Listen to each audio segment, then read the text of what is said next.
Rahubat family, Rahubat Muisar.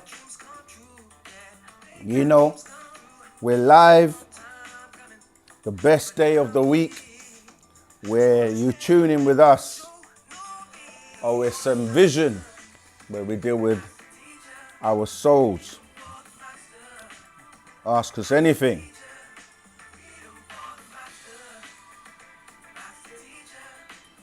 Let everyone know we're live.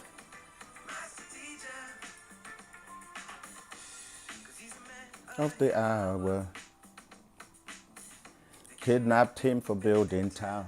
Murray on the line for our soul. I'm excited. It's another week, another live, answering questions. Wu-Sabat. Let's get it. Let everyone know we're live. Coco Brown, Rahubat Zamal Tat. Ashok. Freedom for the master teacher. Master teacher. Freedom for the master teacher. That's the theme song. Always going to be the theme song. Bantu, Rahubat. Amun, Athar, Rahubat. Ashok.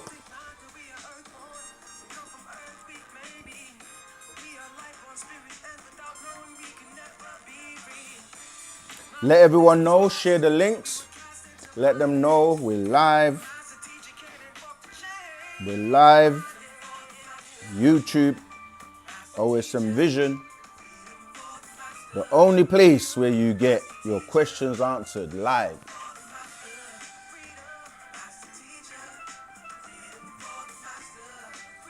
Master teacher. Draco, Rahubat.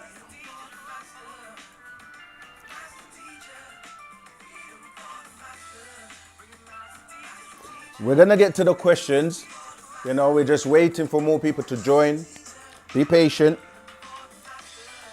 Rahubat, everyone. Your beat maker, Rahubat. Sun Ra, 999. That 9 ether. Rahubat, Ashok.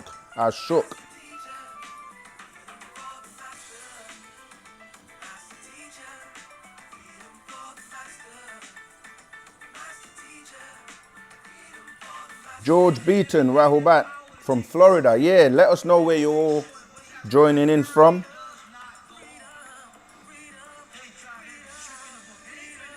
Yeah, you can see that. You can see the chat live now. You know, we're trying to give you more and more functionality, man. We're going to make the experience even better every time. All right. Simon, Rahubat. Yeah, let's just, we always have to remember. You know what's funny? I was watching, there's some YouTube channel. I don't want to mention their name because like we're just going to be promoting them. But they buy a lot of our stuff, like in terms of most of the information you see a lot of these people talking about. It's information the master put out years ago. So they were talking about Meldic, the planet Meldic and stuff like that. I'm like, wow, this is from straight out of the holy tablets of the master teacher. Okay, so who else? Mashon Dixon, Rahubat. Dorinda, Rahubat. Sean Arnold, Rahubat from Detroit, Nigeria in the house. Shinox Mills, Rahubat. Yeah, this is what we're saying, man. We got Dorinda from California. We got George in Florida. You all can see it on the screen anyway. Well, you should be able to. We got LA in the house. Yeah, this is Wu-Sabat worldwide.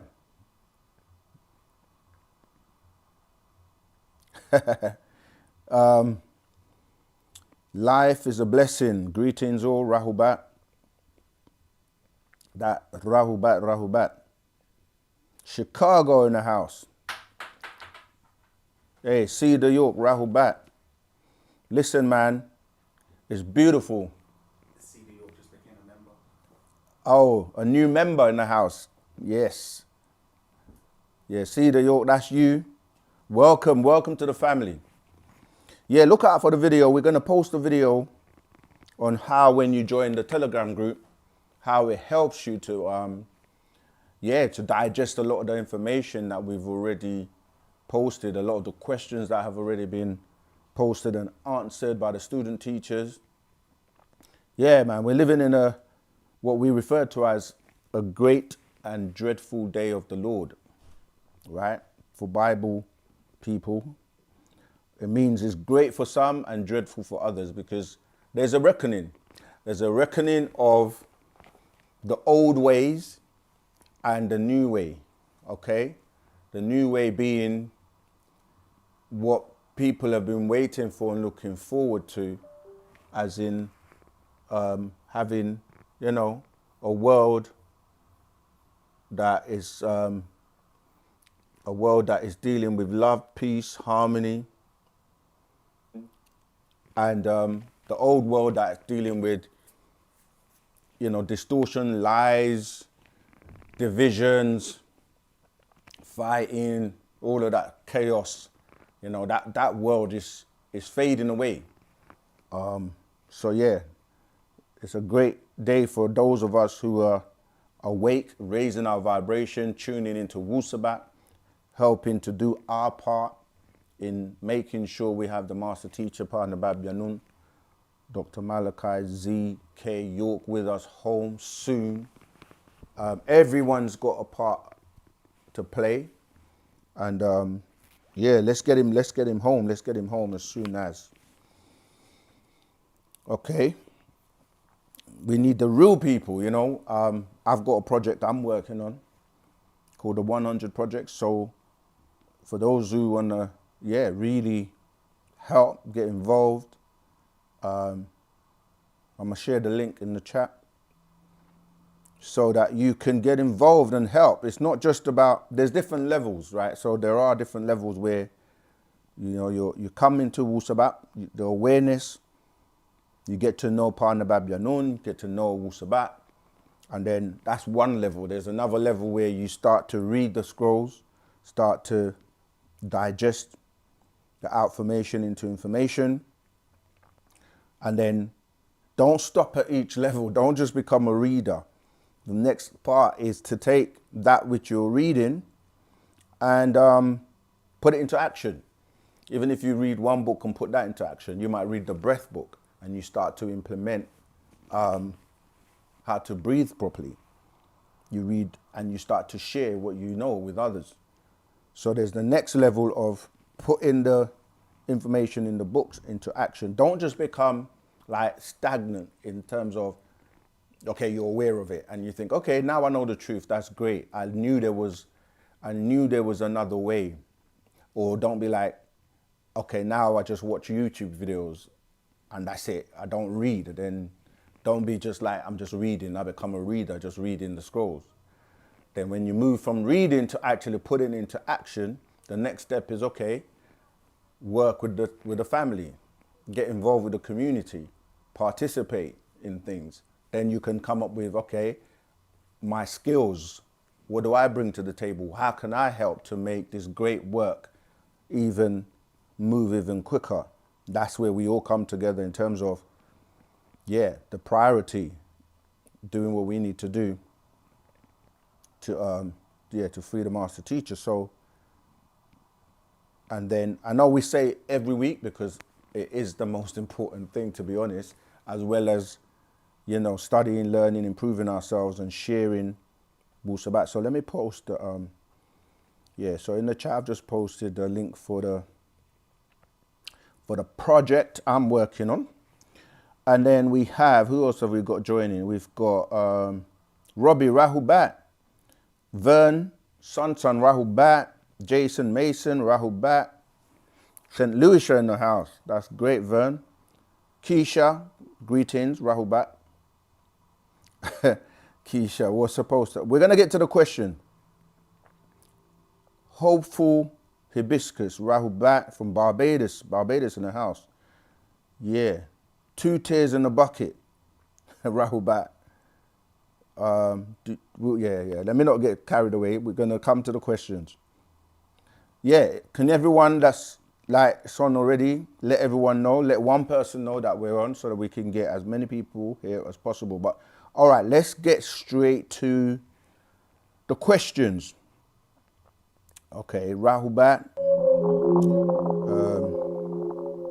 It says, how come, this is from Draco, how come in some of the master teacher videos he's reciting the Quran and talking like a Muslim? Is he a Muslim? All right. I know you may be new to Wu-Sabat, so we'll take the time out to kind of clarify that for you. The reason is because the master took us through many schools, right? Just as if you are, a child born into this world, you may go to kindergarten or to nursery, and then you may move on. Like I use the system in the UK where you may go to nursery, then you go to primary school, prime meaning the beginning, the first primary school, then you may go into secondary school, and then you may go on to like higher education.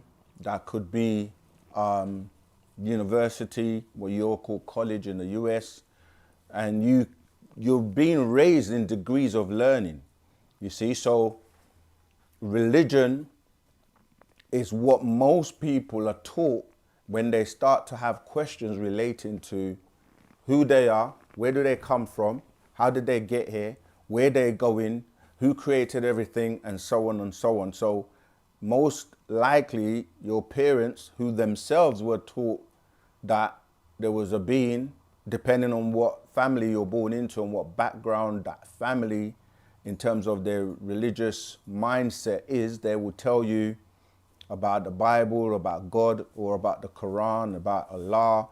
And so what the master did was really submerge us into learning about each school of religion.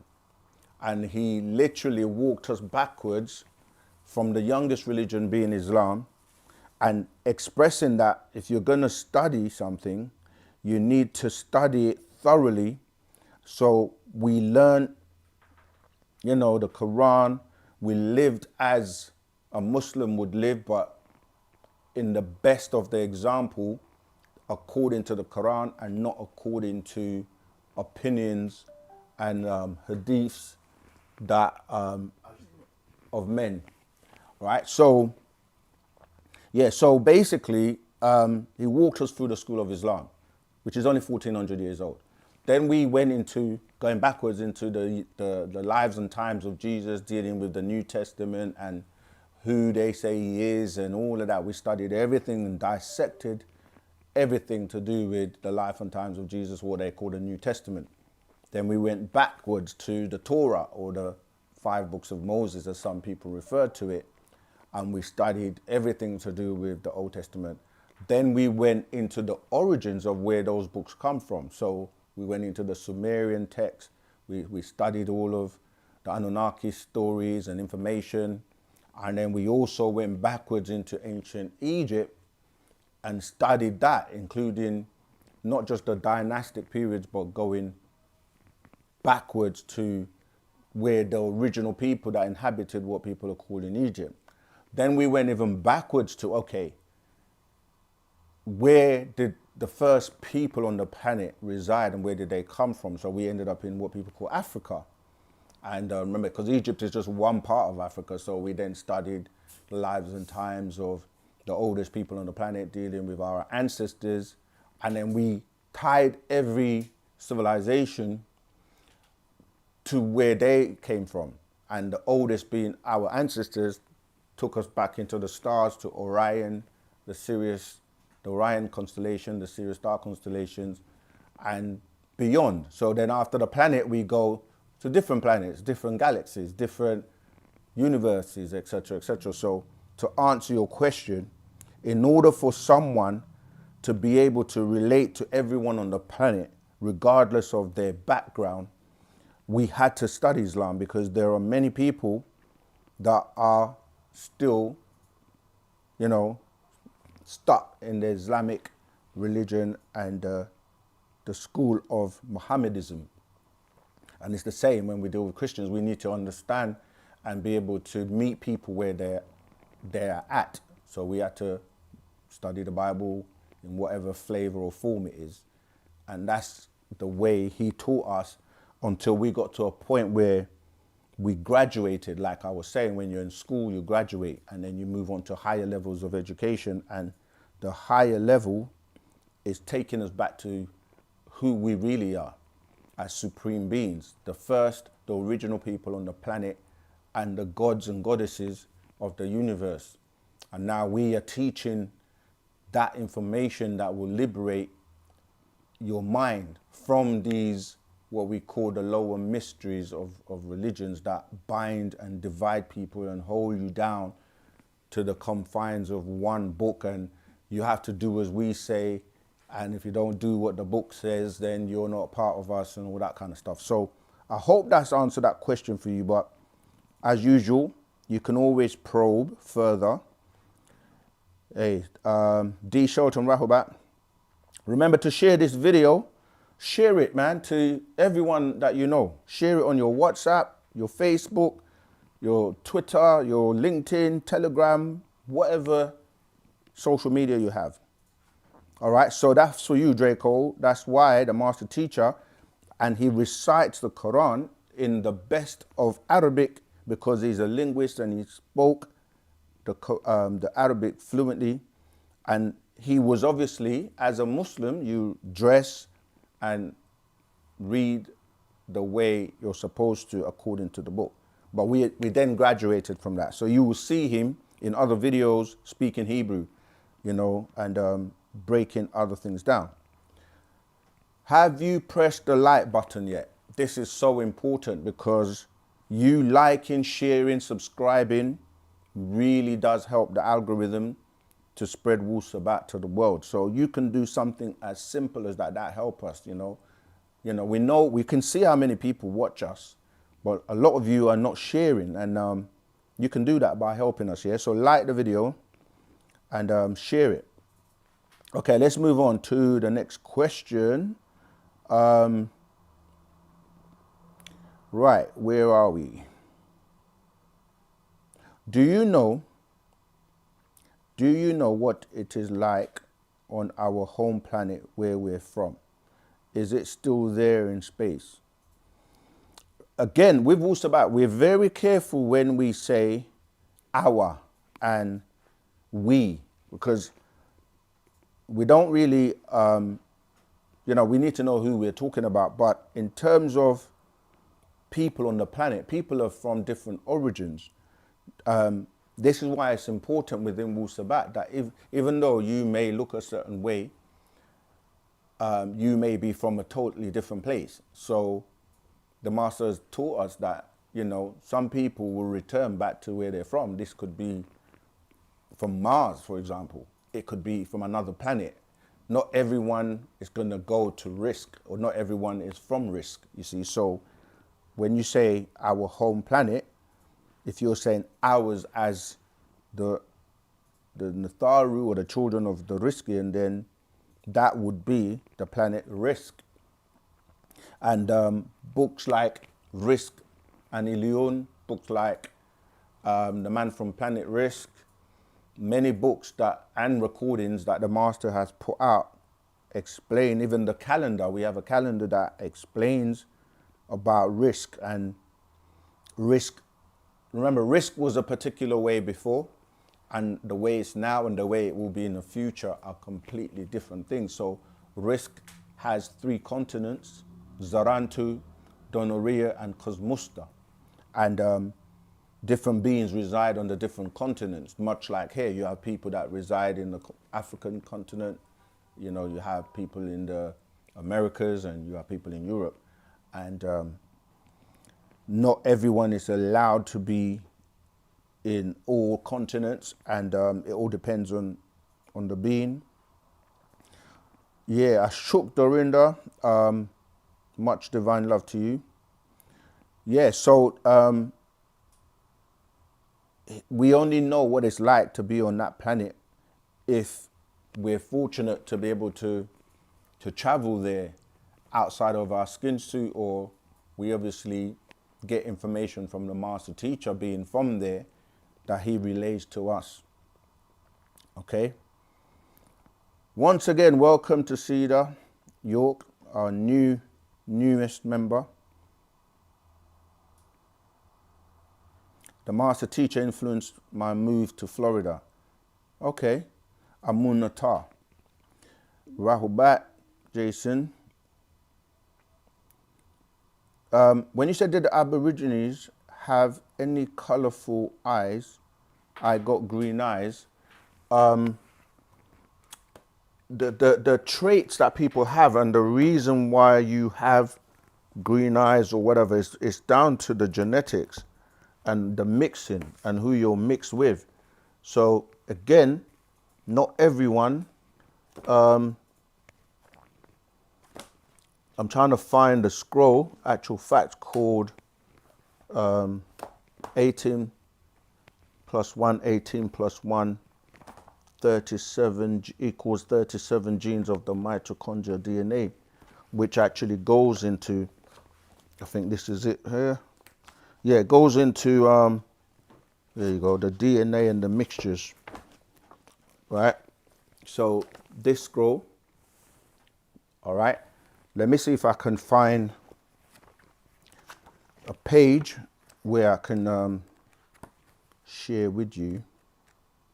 Okay, here we go. So it all depends on the mixture that you're mixed with, because if you see and look on this page, all right, making it as clear as possible so you can see it, right? You see people, right? These are different people that have blue eyes, green eyes, blonde hair, and so forth. And these children are born to Negroid, or we say Nagarnadu parents.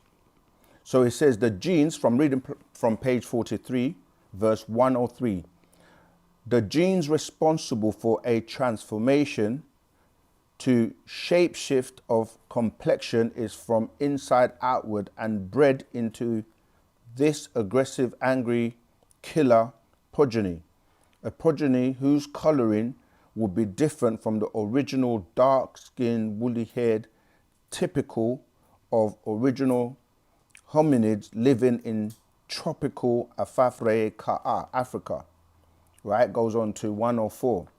So this is dealing with Canaan or Laban, who was white, milk, the fourth son of Ham, who was cursed with the mark of Baras or leprosy, albinism.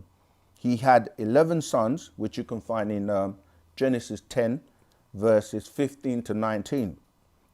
And his family, Kaanu, Canaanites, also known as the Phoenicians of Tyre, lived along the Mediterranean Sea, the land of Sidon or Cadmon, with the Cadmonites or Adamites, who became Kaanu by mixing in. So when you look at the traits of, and again, let me show you that picture, that shows you how, because people always say that, some people say the master only put pictures of Nagarus in the scrolls. That's not true. The master writes about everyone on the planet, yeah, and he shows pictures of everyone. So the Canaanites, carrying on to verse 105, banishment to the Caucasus Mountains began from these lands of Canaan or Canaan, one known today as Lebanon. 106, a war started between extraterrestrials and the leprous family, Kaanu, almost drowned with their city, yet 60,000 were saved, 30,000 females and 30,000 males. 107, they were put inside Tahar, earth, the underground caves, or Derinkuyu, now called Cappadocia in Turkey, built by their overlords, the Anakim or the Anunnaki, the cherubim, for them to survive. With no sunlight, disease of the Canaanites grew considerably worse as they remained in bondage in those caves for 600 years. 109. When finally allowed to leave the caves, it was the Lawithanau, the Leviathan, or the Leviathanites who determined their fate. So this, you read all of this in Leviticus 13. It says the clean-spotted lepers chosen to go to the Aegean Isle or the Isle of Patmos for genetic grafting, and the extremely diseased, contagious lepers with scales, lesions, and open sores. Another form of spotted migrated to the Caucasus Mountains, living with canines as human beasts. And as you can see, and in fact, there was a documentary about these people that you're talking about here, who started, and they're now regressing to walking on all fours. Yeah, so it just, I'm reading this to tell you about the genetics. It all comes back from what you're mixed with and why you will have certain traits. All right, so you can research this, and yeah, so yeah, I don't want to spend too much time on that, but to answer your question, when you look at green eyes, that ties into the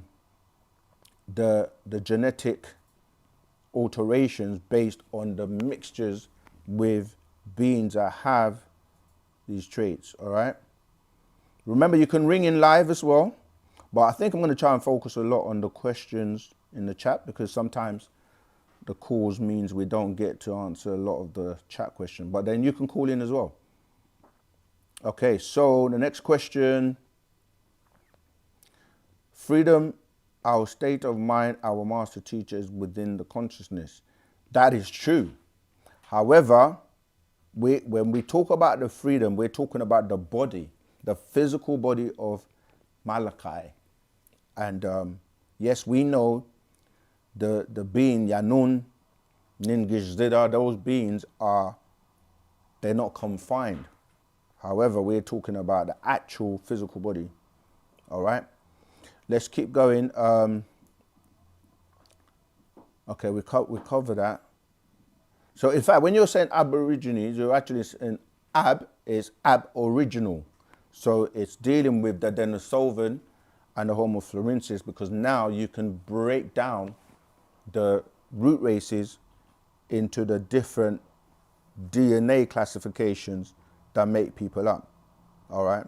So when you're saying Aborigines, you're actually talking about Denisovan and dealing with the Homo florensis, as opposed to the Neanderthal or the what do you call them? The African being the Homo habilis or the Homo naledi, and then separate to the Cro-Magnon and the Neanderthal of the Caucasians. Right, Robbie, Wabat.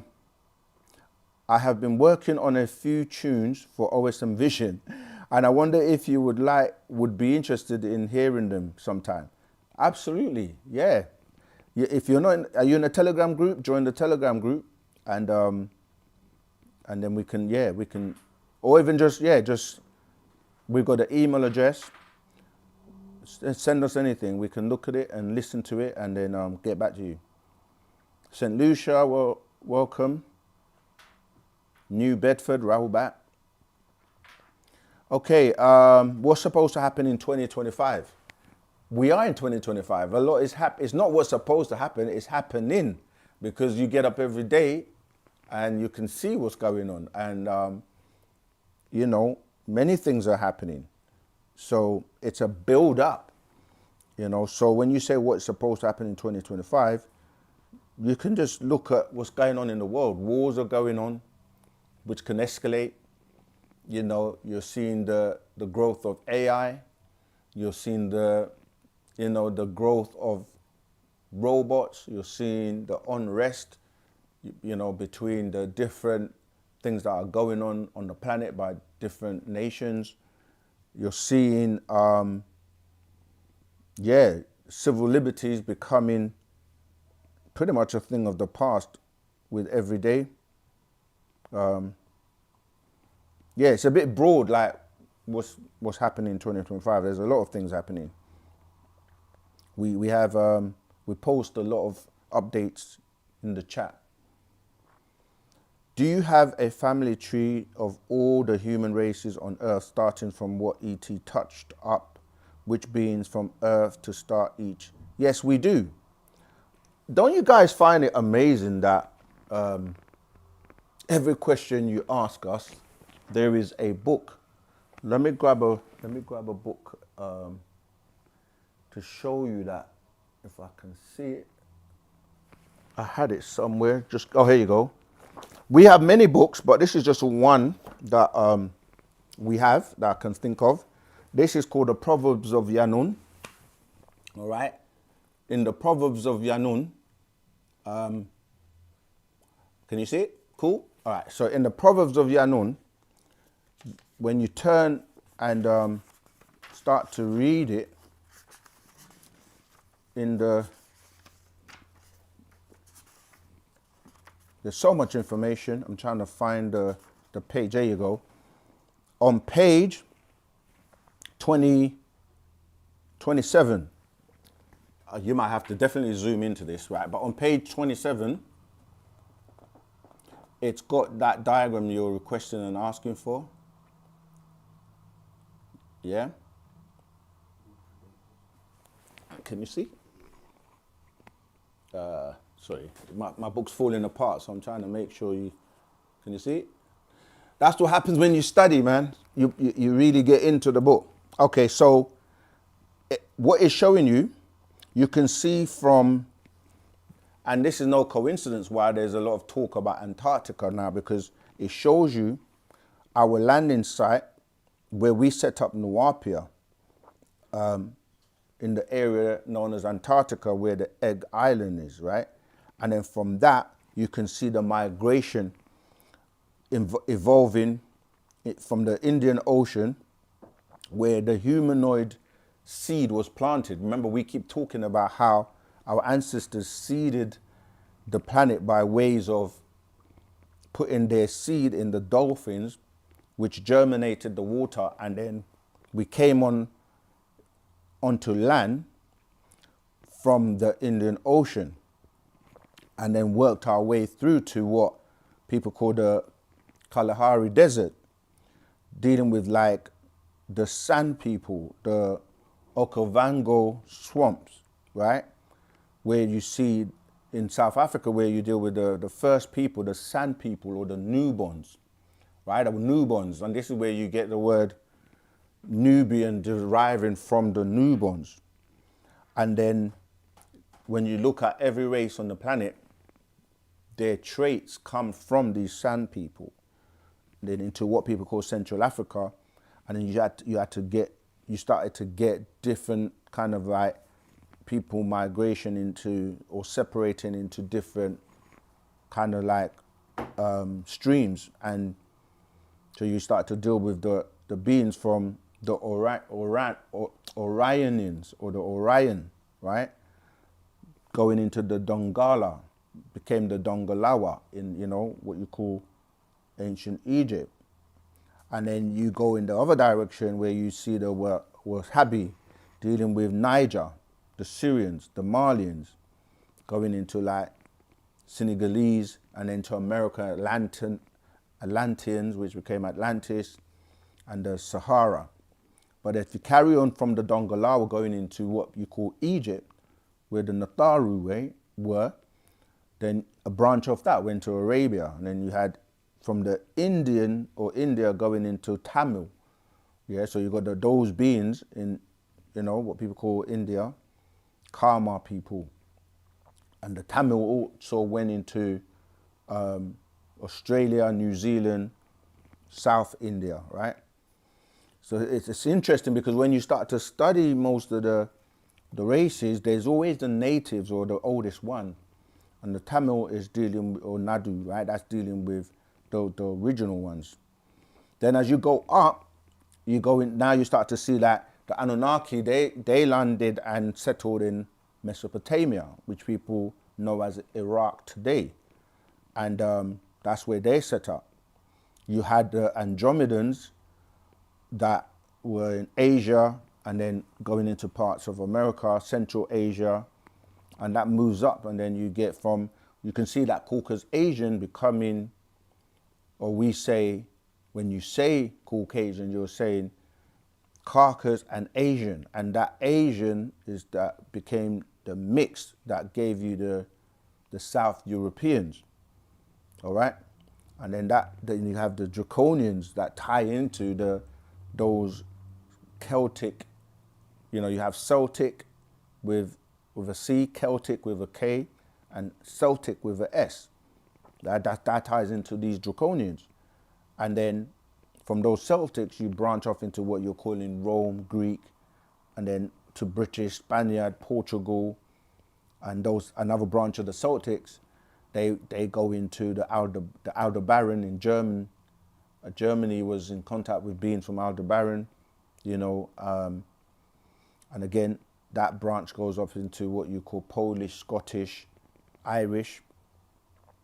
Yeah, so this diagram really, as you say, goes into, even when you look at the Pleiadians, they bred the Nordics. That's going into Sweden and then Russia, from another branch from those South Europeans. So there are many mixed seeds from these original beings, which I've mentioned. So you're dealing with the beings that were here first, the Nuwapians, and then from the Antarctica moving, as we said, and the whole of what you're calling Africa today, where life started from, was known as Ganawa, kind of relating to the word Ghana, right? This is before the continental drift. So I gave you a lot of information there relating to your question about the different, like you said, do you have,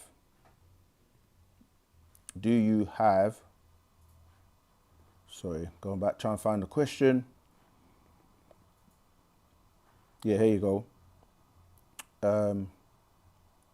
Do you have a family tree of all the human races on Earth, starting from what ET touched up, which beings from Earth to start each one? Exactly, so that's what I've just covered. Get that scroll, and other scrolls have that diagram in it too.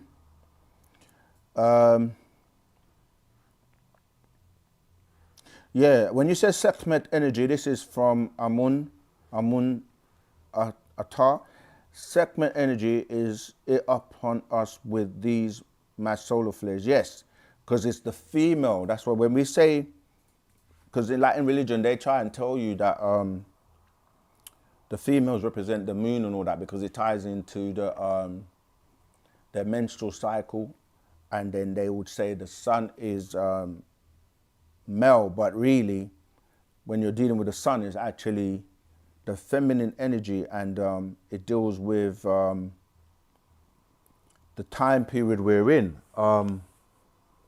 Let me see, I need to find something and read to you. Give me one sec. This scroll, if I can find it, actual fact called Ontologist. If I can find it, I'll read a piece for you. And there you go, right. Nuwapians Ontologist, is it the right one? Let me just double check. Don't worry, I'm here, I haven't gone anywhere. No, I don't think it's this one. Is it this one?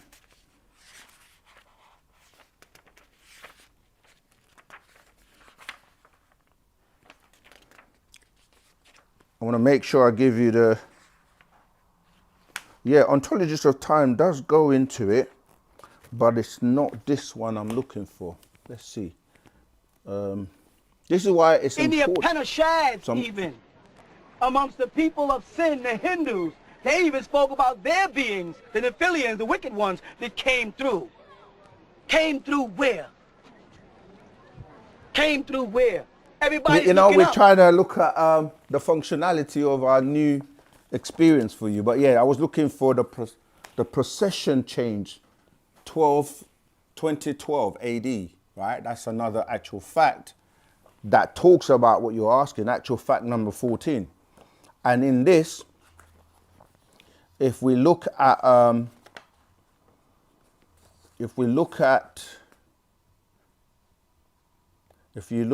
page, I want to go to the exact bit. Okay, yeah, actually, let me read some of it. It says from verse 9, which is on page 3, it says, you have the Earth's magnetic force field, right? Because it deals with magnetism. Again, let me show you all that. Okay. You see that diagram there, right? This one, right? Sorry, it was the other one. Anyway, it says 10, related to electricity, the active condition of the molecules of a body or of the ether around it. 11, which is produced by friction or contact or alignment of other bodies with ether. Magnetism, electrical, electrify, electro, be alive as cell or atomic as element. It's all energy. The Negroid human body is related to the planet Earth and it's of the same substance, Geb, Earth, matter. All right, going on to showing you the magnetic pole dealing with your crown or the crown chakra, which deals with your soul, your solar plexus, which is the central sun, and then that's in man and woman. And if you look at the planet, it also has the magnetic pole, right, of the north, and then you have the central sun. What page? Page 4. All right, so that deals with the fact that how you relate to the planet, because the planet, referred to as Geb, Earth, has a central sun and it has a magnetic pole. Now, when you start to look at the precession, right? So the precession deals with the changes that are taking place. And as you're referring to Sekhmet or dealing with Sekhamtat, really, of the female, it says you must know all about what the precession or the precession of the equinox or equal night is and what it means to you. 14. There is something extraordinary about this cycle that wu-nuwapians must know. 15. In the simplest terms, the precession of the equinox itself is a wobble in the planet Earth's axis. And it shows you in diagram, the precession on page 5 is showing you like the North Pole, the South Pole, the elliptic orbit of the planet going around the sun, and it shows you the celestial equator. But remember that the planet's it was on a 23-degree axis, which is now shifting. So when you're dealing with the precession, you're dealing with a wobble, because even though the planet Earth is rotating around the sun, it's also spinning within its axis, and it has a nutation rate and a wobble. It's like when you spin a top on the table and you see it spinning, but it's wobbling, right? So it says in 16, verse 16, it's a wobble or revolution that requires a little less than 26,000 Earth years to complete. This period of one revolution is 25,920 Earth years. 18, the wobble motion. So wobbles exist within the precession of the equinox and are known.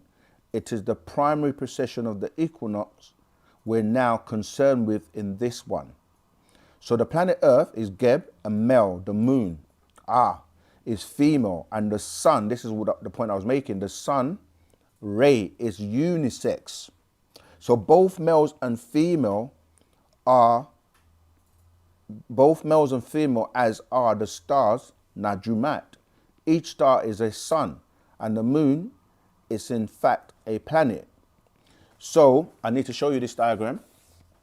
Again, this is on page, I'm going to try to get it on the screen. yeah, if you can, page 7, which shows you the motion of what's going on with the sun and how it affects us, both males and female. Okay? So, as you can see, what people call in fact, let me start with what they call the rising of the sun. That's male, deals with male energy or atum.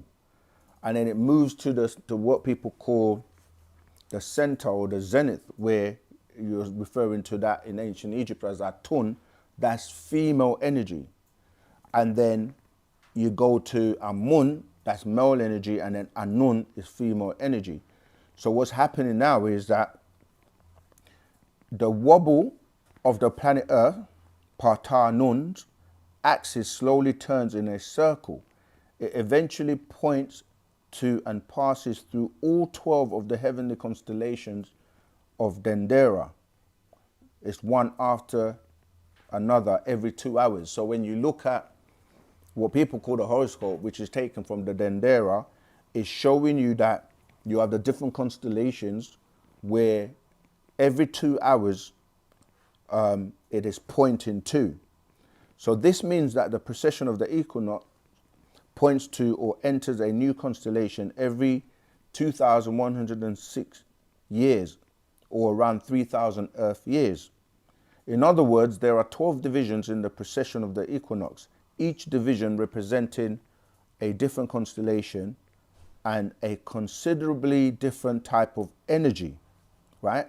So you get different types of energy from the planetary bodies when you're aligned with them. And he says most ancient people were aware of the precession of the equinox of these 12 divisions of what they call the night sky from the oldest and first people on planet Earth, we the Egyptians, and passed it on to our children, the Babylonians of Sumeria. We ancient Egyptians were masters of the heavens and its movement in relation to the planet Earth, and built the pyramids to line up with Orion skies, marking shifts and returns. Make note that astronomically and mathematically speaking, it takes 2,160 Earth years of continuous observation of the night sky to become aware that there even is this wobble in the planet Earth's axis. So basically, from an archaeological point of view, before the other races knew these facts, we, ancient Egyptians, knew exactly of the precession of the equinox from the very beginning of all people. You see this with the pyramids of Giza in Egypt, built by Pare Ahu, or pharaohs, and how they line up, called the belt of Asar, or Orion's belt, and how they line up with heavens long before the birth of Bible and Quranic religions. So when you look at the belt, you're looking at how they line up with Khufu, Khafre, and Min Kare, right? The Orions, how that they align with the Orion star belt. But anyway, I'm not going to read the whole actual fact, but it goes on to show you, as you're saying, that we're in a day and time where the female's energies are now predominant, and there should be a rising up and the reactivation of the feminine, the sacred feminine. And this is why, like you say, that energy is coming to the planet now. So the woman needs to come back into her rulership as the first being and the one that gave birth to all male and females on the planet. All right, I hope that helps. Okay, let's see what else we have. Wow, we got a lot of questions today. No callers yet? I had to not answer. Okay, that's all right. We'll get back to them. All right, so it says here that's Jason Mason. You got a caller right now. Okay. Okay, let's see what else we have. You got to turn it to mute.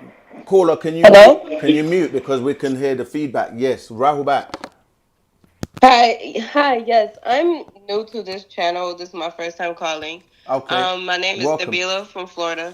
Yeah, Rahubat. We say greetings. That's what Rahubat means. Go ahead. Okay, What's greetings. your question? I'm curious to know why do you guys use a lot of Islamic references to what you guys talk about and the whole Wu-Sabat? I don't know nothing about Wu-Sabat. Yeah. Somebody told me, but I listened to some of the videos and a lot of it, the stuff that you guys talk about, use Islamic references or even just Christian or Islamic, different religion reference, and I'm curious to know why. Okay. We have a series called Ask Us Anything. We answer questions based on what people ask us. A lot of the time when people are finding their way into Wu-Sabat, they ask questions based on what they know or where they're coming from. So they will ask questions about the Bible, about the Quran, because they've been following this all their life, not realizing that these are quite, in terms of knowledge and in terms of information on the planet, they're quite young. They don't really answer questions and cover the birth of the universe, the birth of you as a being, as a spiritual being, as a being that goes beyond the physical. So we answer question on anything. That's why we say ask us anything. So we answer scientific questions. We answer questions to do with history or our story. We answer questions to do with the Bible, the Quran. It's all based on the questions that we're asked. And as the master teacher said, is when he started to teach us our true way of life as Nuwapians dealing with Wu-Sabat, a lot of the questions we asked him were based on religion, because people have been trapped by way of religion. Their minds are trapped and they have to be able to be raised in degrees to be able to get to the what we would call the higher information or the higher knowledge, which is way above religion. So that's why we answer questions based on what people ask. So for example, I'm sure you have questions, and if you have a question, you can ask the question, and it may not have anything to do with religion, the Bible or the Quran, and we will still answer it for you. So if do you have any other questions? You still there? We can't hear anything, so I don't know if you're muted or. They're still there. Can you hear me? I'm gonna lock them. Okay, we're gonna have to move on because we're not hearing anything. All right, so Jason Mason, when Baba gets free, where will live and will he be able to teach? Right. Hello. Okay. Yes. Can you hear me? Yeah, we can hear you now. You're back. Okay. So my next question, because I'm currently watching one of your lives that you're in right now, and you was talking about the uh planet shifts and universe and stuff like that. Now, with that being referenced, because I know in the Quran, some of that stuff, like the scientific stuff that you're talking about, is mentioned in the Quran. How did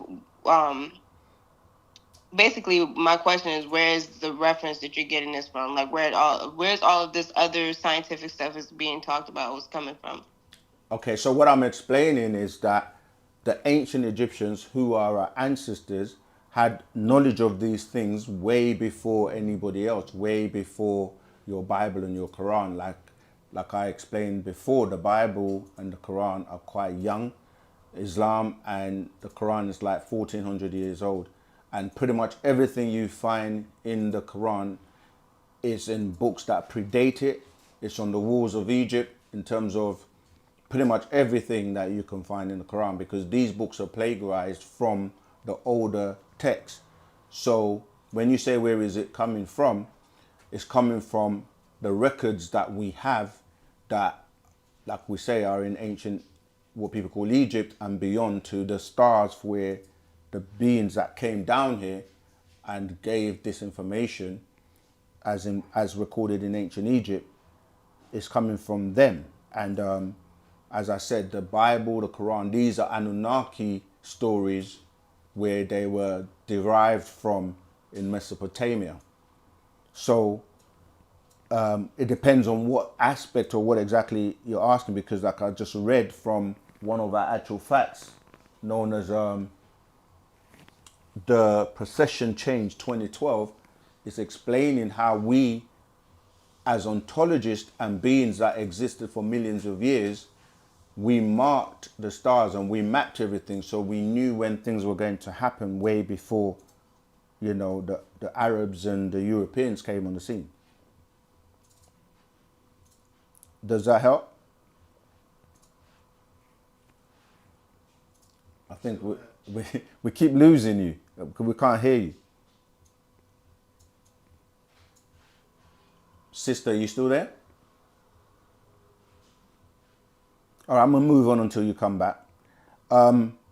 Jason Mason, you say when Baba gets out from where we will live, and will he be able to teach? That's information that's going to be only shared, and only Baba knows what he's going to do and all of that stuff when he comes out. And those close to him, as he has said, will be, if they're privileged to be in his company, they will get that information. Any books you're reading, I'm putting it on here as well so they can read along. Okay, that's great. You heard of a technology, this is from Marshawn Dixon. You heard of a technology in the 1800s with cabbage patches babies. That question doesn't make, are you saying, have I heard of a technology in the 1800s with cabbage patches babies? You have to be more specific and clear in terms of what's the technology and where's the source of that information, and where is it? Where are you getting that from? Okay. Remember to share this live stream. Share our live stream, sorry. You know, you can call in live as well. The number to call in using the UK area code +44 753 996 3882. All right. Use WhatsApp, and you can call live and ask your question. Rahubat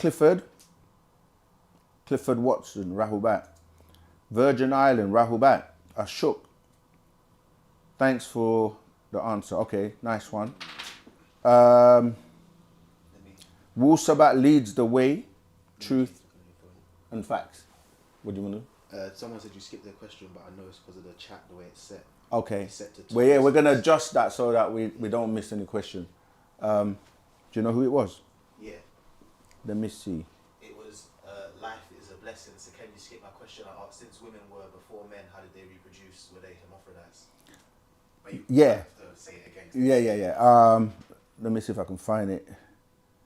Yeah, we've answered that question many, many times. And repetition is good because it helps to reinforce knowledge. All right. So people ask the same question over and over again, and it's good because new people are joining and they're just coming into Wu-Sabat. So we don't mind answering the same question over and over again, because the more times you hear it, I'm trying to find it. I haven't seen it. If you go to the bottom, it's the green profile picture. Oh, right to the bottom. Yeah. Okay, there you go. Right. Why do I have to go to the bottom if they're coming at the top? Anyway, listen. Life is a blessing. Okay, so Ken, you skipped my question. I asked, since women were here before men, how did they reproduce? Were they hermaphrodites? Yes, in fact, you got hermaphrodites and hermaphrodites, but it's not because only that. It's the fact that women, even till today, they have both genitals. It's just that what they call the clitoris is a small penis, because when if you look at, we have a book called Is God Female or Male, that goes into great detail, and even the Gospel on Yanun on the Sacred Feminine breaks this down. In fact, let me see if I can show you that when you are like a fetus and you're like 6 weeks old, you're nutrigender. Which one is it? I'm trying to find if it's the right one first.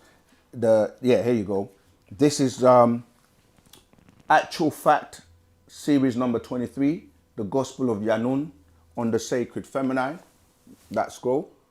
And if you go to page 23, let me see if I can show you this as well. I'll put it. Okay, on page 23, 23. Let me get it up first. yeah, so I'll wait for you, but I'll go behind that, before that. Do the diagram though. Okay, you need a diagram? No, I'm not gonna put the diagram. Okay, that's cool. Let's go from, there's so much information, so obviously on the live, we can only just give you as much as we can, but join the Telegram group so you can get more information. Right, I'm gonna go from page 22 on verse 54. Do not be of those who misuse the gifts given by Parnatharu, the overseers. The females from Sabat, Sirius star system, were given 9 skills, and the Ayashu males from Sa'a, Orion star system, were given 9 skills, such as 1, the skill of dance, 2, the skill of singing. It kind of goes over to the next page. 3, the skill of drawing, 4, the skill of playing music, 5, the skill of sport, 6, the skill of building. And I'm going to go back to the diagram. 7, the skill of sewing, 8, the skill of healing. And then going back to the other page, 9, the skill of teaching, the skill of 10, the skill of weaving, 11, the skill of carving, 12, the skill of writing, 13, the skill of love making, 14, the skill of cooking, 15, the skill of creating, 16, the skill of mathematics, 17, the skill of chemistry, and 18, the skill of tongues. Right? These 18 skills were implanted in the Yakasat genes, right, to manifest in the offspring. Over time and mixing, they exchanged their skills. Some now have more than just 1 skill, and some are very skillful. Originally, only 12 Ayashu males from Sa'a, Orion star system, and 12 Asha'u females from Sabat, Sirius star system, were allowed to stay on this planet to mix and breed the new Mukwan being, who were originally born as twins. Each female birthed a Sawatat, a daughter, and a Sawar, son. Before this was perfected, the first offspring were born conjoined twins, and then Mukhnashtatu, hermaphrodites. This is the tying into your question now. They were born hermaphrodites and Muknashu, hermaphrodites. 60. Muknastatu, hermaphrodites, and the Muknashu, hermaphrodites, result today within the first 6 weeks of what is called pregnancy. So when you look at the diagram, it shows you that at 6 weeks gestation, it's undifferentiated, meaning that you can't tell the gender of the child. But as you move into like 10 weeks gestation, you start to see how the female's development means that, like, the reproductive structures, they start to change. So the clitoris starts to basically reduce in size when it's the female. And then if it's, when you look at in 14 weeks gestation, you see that it's completely reduced to the point where it's just a tiny clitoris. And then you look on the male side, it grows outwards, right? So just showing you that at 6 weeks, you're nutrigender, or, you know, having both organs, and then you become male or female depending on the development of the sexual organs. However, the female is able to secrete fluids from that clitoris, and she was able to impregnate herself because having both genitals. So if I carry on reading, and there's an actual case here where a woman, Manila, from the Philippines, Josie Maria Garcia, right, where a 19-year-old, she had a child without having any intervention from a male. This is where you get into the whole immaculate conception and Virgin Marys and things like that. We're saying that a woman had a child. If you look at the figure below, you can compare the immature sex organs. They look the same. After this point, the child will develop male or female organs, thus denoting their physical gender. When a child is carried and the mother is stressed at his delicate stage, the child will be born with a male gender and a female spirit, or a female gender with a male spirit. That is why it is important not to stress the mother while she is carrying a child. So what we refer to as muknashtatu hermaphrodites and the muknashu hermaphrodites were the original deities of this Mikwak planet and were the offspring of those beings from Sabatat, the Sirius star system, with the XXY, and then you had the Sa'at Orion star system with the XYY. So other than the XX for female chromosomes, you also, and the XY for male, you have beings that have a XXY and beings that have a XYY. This is why a lot of people, when they feel like a woman or a female on the inside, but they are in a physical male body, they will now go about trying to change their physical appearance to match what they feel on the inside, and vice versa, where you have, females that have a male spirit who try to change their appearance, the physical appearance, to match what they feel on the inside. So it's explaining to you, Parnabab Yanun, Dr. Malachi Z.K. York is explaining by way of this gospel of Yanun that the physical form of this would be those born as conjoined twins were never separated unless one side crossed over or died, which many did. But as you go on to read all of this, it explains to you that the process known as parthenogenesis deals with... Oh, I've just turned over to page 25. But I wasn't reading, I was just kind of like... But anyway, it talks about a sexual reproduction at the bottom of page 25, right? So in asexual reproduction, an organism can reproduce without the involvement of another organism. Asexual reproduction is not limited to single cell organisms. For example, you got a great number of snails and slugs and hermaphrodites. Hermaphroditism is also found in some fish species and other vertebrates, right? So this is going into how when a female, what people forget is that a female lays eggs, and the egg, when the water breaks, that's the being, like if you remember an egg, going on to page 27 is how like females are able to reproduce.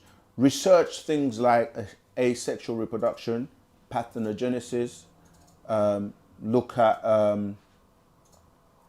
just research females that give birth without male. This is something that is still happening till this day. It's just that over time the female forgot that she was able to do so. And yeah, so there is a lot of evidence and information available. Like most people, when they hear this for the first time, they don't realize this is why every person on the planet comes from a woman. As simple as that may sound, males and females on the planet are all from women. So that reasons out that the woman was first. And the Y chromosome is a defective X. So the stem of the X, if you look at a Y, the right hand bottom stem is broken off, and it goes into why the genetic material relating to the XX is much bigger than the Y. But yeah, you can get this scroll. Yeah, the Gospel of Yanun on the Sacred Feminine. It's called the Lotus of Life. Yeah, goes into a lot more detail. Okay, let's go back to the questions. I'm sure there are so many we have to cover. So, okay. Shall I go back to... Okay, there you go. Romeo, Thank you. I appreciate love your donation. It helps us. Every little counts. All right, let me go back to where I was before. Remember, always help us by liking the video. The donations are great, but it's about sharing the information, getting Wu-Sabat out, letting people know about Pana Babyanun, the master teacher. Ronald B, that's funny because Do you see the question? no, I'm looking at what he says. He said, your master teacher read the Bible and then made up his own stories. Romeo. No, oh, sorry, not Romeo. We'll come back to Ronald because that's funny because the Bible's made up and the Quran's made up. But Romeo, thank you for let me deal with your question. What do you think about deja vu? Why do I feel like I'm reliving certain moments? Could this mean we are stuck in a cycle, repeating our lives with a chance to make them better each time? Yes. What people call deja vu, it's a French term, but it's referring to what we explain and break down, that what people call time. Time is not sequential and only moves in one direction. That is more circular or spiraling, and you can travel back in time and forward in time. And so you can go forward in time, experience something that you come back to this time, referred to as now, and then when you catch up with that then, in what we call the then in the future, you feel and know you've been here before. So you have a then in the past, you have a now, and you have a then in what people call future, but it's really a spiraling. I use the example of a staircase where if you're going up, it's spiraling, and you can go down one step and then go in front of the step you were on. Wow. And go 2 steps forward and come back down. So time, the time that we think is moving when you look at a clock going tick-tock, tick-tock and seems like it's moving forward, it's an illusion. So deja vu is a form of time travel. So in addition to that, you have different aspects of your being that reside on different realms, right? That you're connected to. So you have something called your counterpart, which it's kind of like upside down to you. So when you're asleep, they're awake. When you're awake, they're asleep, and you're both connected, and you store and record all the information that both of you experience in your matrix. And sometimes they will experience something and then relate to you, and you experience something and relate to them. So meaning, like, for example, you may have what you consider a dream, but really you may have traveled to a different dimension whilst you were asleep. And this is why when people dream, sometimes it's like what they're calling a dream is actually them time traveling or traveling interdimensionally, and then they will remember parts of the dream. And let's say they passed a place where, relates to their dream. The gap gets filled because they will feel familiar, like this happened before, I know this, but that's the information being relayed to you by your counterpart. All right, so yes, deja vu is real. It's time traveling, and you can be stuck in a cycle because there are certain moments in your life that you keep reliving, and sometimes you need to be able to. It's like when, remember the vinyl records when they would get stuck, because if you look at a vinyl record, you're playing music that's been imprinted or recorded in a circular motion where you put the needle at the beginning, and as the needle is moving forward, it's playing the information recorded, and you can skip and bring that needle back or skip and go forward. For those who don't know what I'm talking about in terms of vinyl, you have to go to YouTube and Google and research, right? But as the needle is playing the recorded information, it can get to a point where it gets stuck, and it keeps repeating that bit over and over and over again until You either have to get the needle and move it forward, then it will carry on, or you move it backwards, right? So you can be stuck in a loop until you break that cycle of the information that, you know, that you may need. Like you may have experienced something very traumatic, and that's why you're stuck in that loop until you deal with it, and then you can move on or move forward.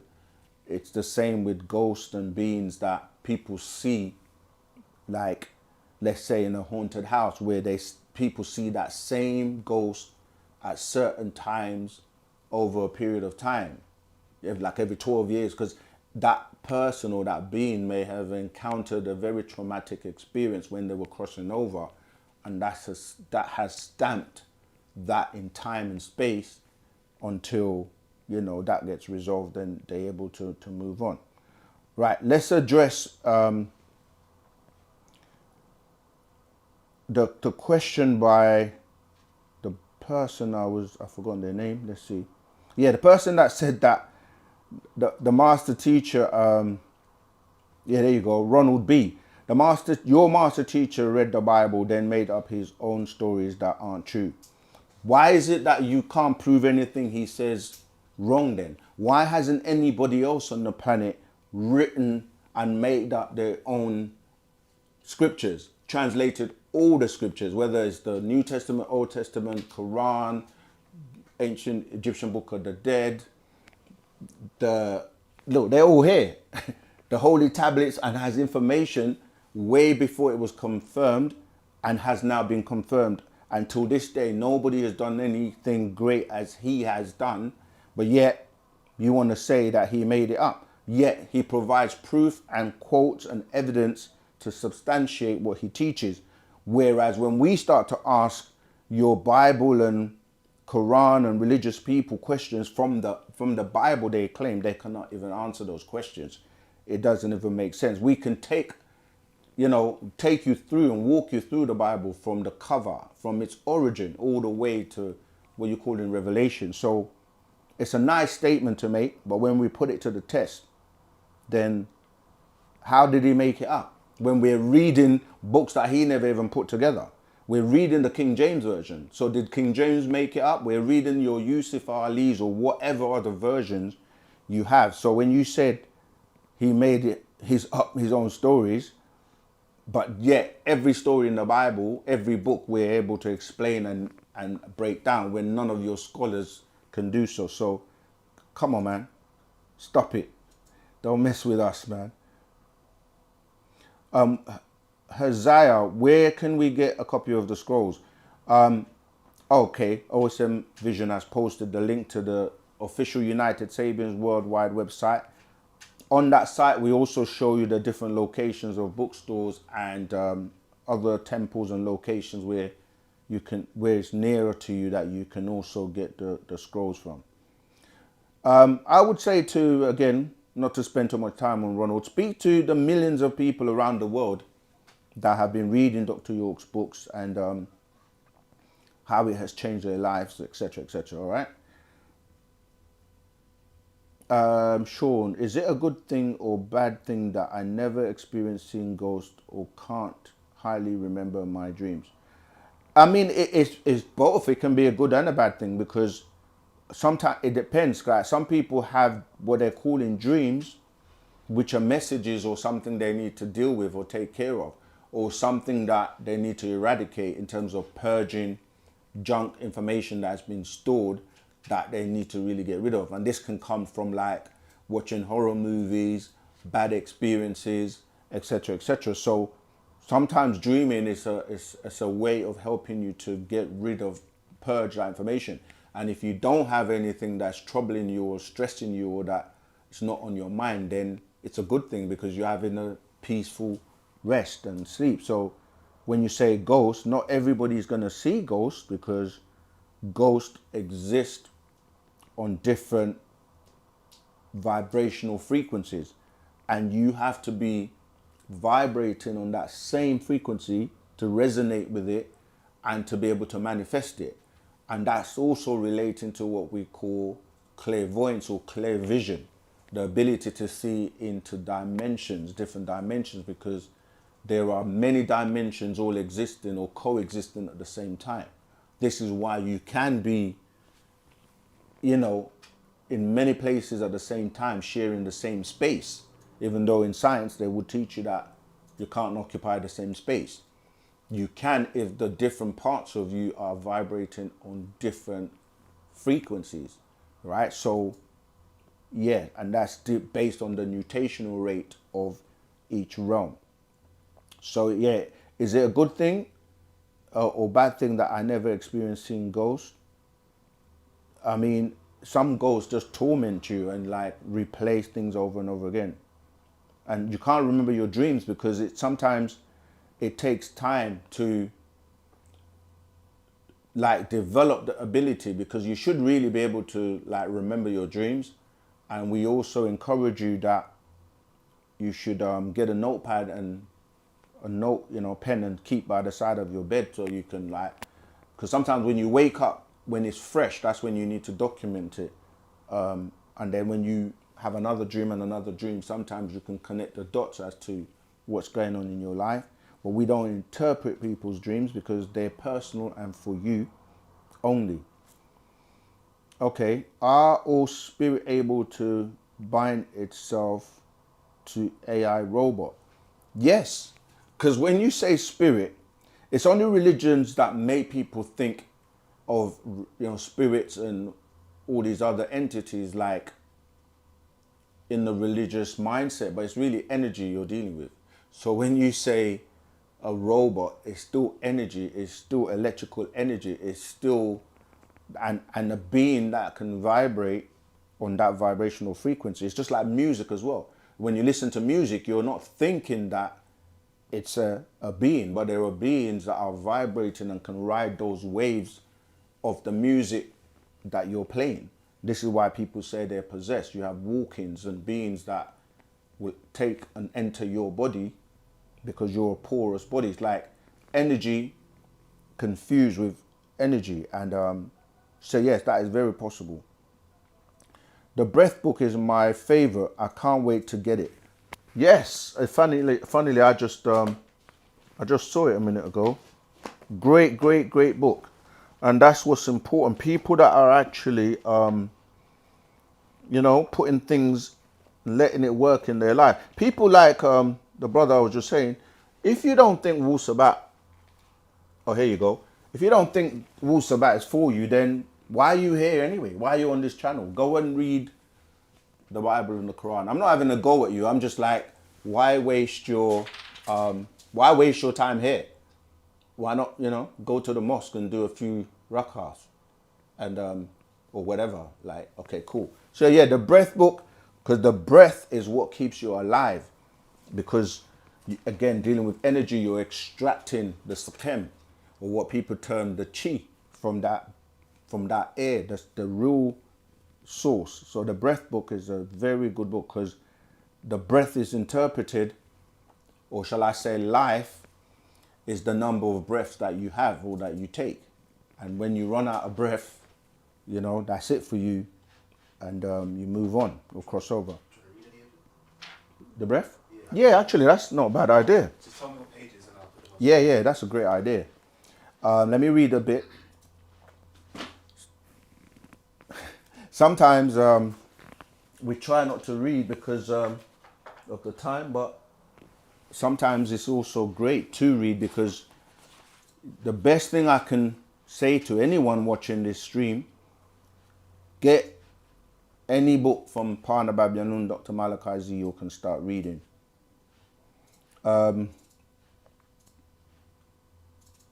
Okay, let me read from the first part. The breath book, Science of Mysticism. 1. Lahey amtkum aye karadu pa mukhatu mukhmatu. For you, all my children, the ones of facts. Egyptians, we deal with facts. 2. In Mayarab, Europe, the Middle East, and the Western Tapal world today, there are many people who follow the myth of Za'amat religions, such as Mosesism, or Jesusism, or Mohammedanism, also called monotheism, which is so misinformed that their rabbis, pastors, and imams, teachers, are apt to be somewhat confused in her ideas regarding us Muhammadu, Egyptians, and our way of life, wu-nuwapu, leading them to misguide others.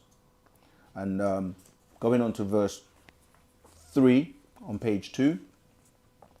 Foreign travelers to Mahmat, Egypt, have written great nasuja, fabricated tales about the Muhna'u, priest, which is the Nuwapic word for high priest, as mystics in Mahmat, Egypt, of old and the present mystical orders that still exist today as the ancient Egyptian order.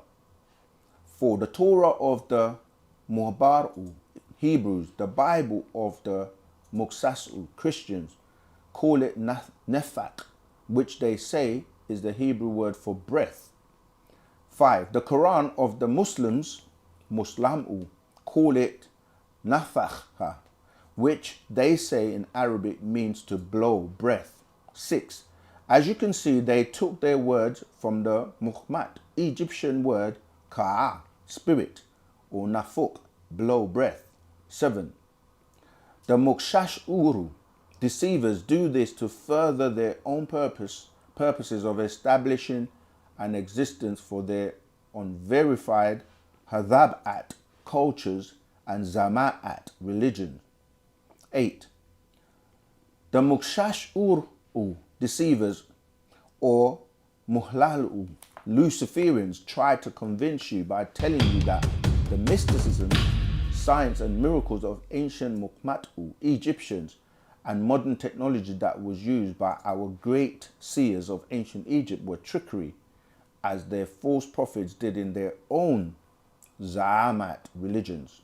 9. However, great knowledge of alchemy infested the great Nile of Mahmat, Egypt, and the streets of its cities, Memphis, Muasat, Thebes, Makman, Hermopolis, and Manu, Heliopolis. 10. Yet, the Mukshashuru, deceivers, boldly claim and use the title Egyptian as if it were them. 11. Even in the Torah of the Hebrews, they use the word Mitzrayim, or Mitzrayim, in Genesis 10:6. And the sons of Ham, Cush, and Mitzrayim, and Phut, and Canaan. So, also in the New Testament, Bible of the Roman and the Muhnab Greek, Muksasu Christians, they use the word Egypt. You can read that in Acts 21:38. Are not thou that Egyptian which before these days madest an uproar and leddest out into the wilderness 4,000 men that were murderers? Right, so you look at the word Aegyptos, which is where they get the Greeks for the word Egypt. The Quran of the Muslamu uses the word Mitzr, that's M-I-S-R, and again it tells you, and Pharaoh called out among his people, he said, O my people, does not the kingdom of Egypt belong to me, and these rivers flowing beneath me? Then do you not see? They even tried to hide it in the Kadesh, sacred societies, to deceive many into thinking that they have some ties to the original Egyptian mysteries, such as the Rosicrucian, a branch of the Freemasonry. Right? I'm gonna there's so much, that's just background information, but I want to try and actually read where we start to deal with. Here we go. Let me read where it deals with. So I'll read from, I'm jumping to page 7, verse 21. Sorry, 22. The original Madat word for mystic in Nuwapic, our ancient Egyptian Lahaj language, is Sameh, mystic, or Musmeu, mystics for persons. and the following determinative term gives it a spiritual significance, equating it with the term yogi, as it is used in Sanskrit among the Mudravdu, the Dravidians, Indians, as yogi from yog, meaning join or union. 23. The Samay mystic, commonly spelled Sme, is currently in this day and time defined as the science of proper complete yafuk, respiring, breathing, the true ways of an Musme, mystic. Hindus made use the definitive of the word Samay, science of complete union, breathing, and called it yoga, as it is known to you today. 24. Just as others used the Mukhmatu Egyptian word Za'am, meaning religion, which has the same meaning as Ray, to do again. Legion, also meaning union, which comes out to be religion, meaning reunion. 25. The true ways of the Samay, science of complete union, breathing, did exist and is true. Yet the Hindu that lay claim to this title, yogi, was originally once again taken from us Mukhmatu Egyptians. That seems as absurd to us true Mukhmatu Egyptians as does the claim to the title Messiah on their part of the Bible according to the book of Daniel. Right? So, I mean, it's a big book, but it goes into showing you how what you're calling the breath and the union of the breath comes out of ancient Egypt, and has once again, like everything else, been borrowed by other cultures, and they obviously term it, as he says in that scroll, yogi or yoga, which now everybody does yoga, which is dealing with how you breathe properly, and there are different types of breathing exercises in the book to help you live longer and to make the most of your life. Okay, let's get back to the question. Donation from Romeo. Oh, Romeo again. Well, Wabat and Tawat. Yes, so Romeo, you say, why do we often see our children facing the same struggles we once had? How can we break this family cycle so they don't have to repeat the same story we went through? Yeah, I mean, this is a challenge because you do that by upgrading the information that you have and not repeating the same thing. This is why this is actually funny in terms of what we were just saying about religion, because most of us grow up and follow what our parents are into because they didn't themselves know any better. So there's a cycle of people just doing things and accepting things without changing or changing the outcomes by just doing the same thing over and over and over again. So you can't do the same thing over and over again and expect a different result. Like following these dead books, dead religions, dead information, misinformation, and waiting for someone to come and save you. So the change comes by way of you studying, researching, and knowing the truth. And the truth shall make you free. Or they lie and say set you free, because that's again to trick you into thinking that you're in bondage or held when the only thing holding you is yourself. So to answer your question, that's what Wu-Sabat does. It comes and gives you the true information, because truth is the way that you will be freed. Because it says when the truth comes, all false things shall perish and the truth will make you free. So study the truth, teach your children so they don't have to go through the same cycle, believing they're inferior, worshipping other people's images, and, you know, calling on entities and beings that can't help them. That's why we have, you know, there's another master secret called Why No Help From Above. And we need to get in tune with our ancestors who care about you, that will help you, just like every other race connects with their ancestors so that they can break that chain and that cycle of repeating the same thing over and over again and then hoping for a different result. Okay, let's keep going.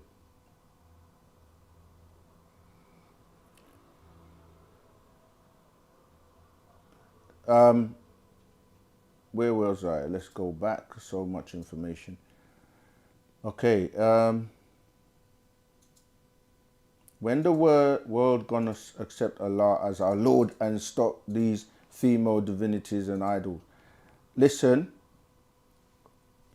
there are people in this world, right? No matter what you think or say, right? Not everyone is going to accept the Bible. Not everyone's going to accept the Quran, especially now that so much evidence has been uncovered about their origins. And when you look at the world and what these books and these religions are doing, causing divisions, wars, etc., etc. So, you know, those who want to stay in religion, we stay in religion, stay in whatever you think works for you. But we know Wu-Sabat works for most of the people on the planet who have woken up from that spell. Yeah, so prove it, live by truth. All right. Okay, let's take that call. Hey, Rahubat, caller, what's your name? Rahubat. Where you calling from, and what's your question, please? Rahubat. Hi, my name is Sean from the UK. I'm calling just to get a quick understanding about, so you know the whole, in ancient Egypt, you have the story of Osiris, and him being killed by his brother, Yes. Set, and obviously them, Isis or Set finding his body parts and piecing them together to be able to then bring about Heru. Yeah. So I was watching a video of the master teacher when he was going into this, and then he mentioned a deity called Khanum, and he said that he was the creator who shaped man out of clay. So I just wanted to get the right understanding of that, because that kind of reminds me of the whole story in Genesis, you know, the creation story. Yeah. When they're talking about creating Adam from the dust of the ground, or Yeah. I think in the Quran it mentions clay. Sure. And then so I wanted to just to get a better understanding of like how do the two stories like relate, or obviously they did like the story in Genesis, was that taken from That's right. That's the story of Khanum in ancient Egypt, and then if so, like was that mythology in ancient Egypt, or was that like a higher science that actually happened? right. Yeah. So the first thing you got right is, like we say, all modern monotheistic religions come from Yeah. ancient Egypt's story. Some of the stories, because what happened is that you have the science, and it wasn't taught to everyone. So this is why Yeah. people came to Egypt to learn from the masters. One of those masters being the great Tahuti.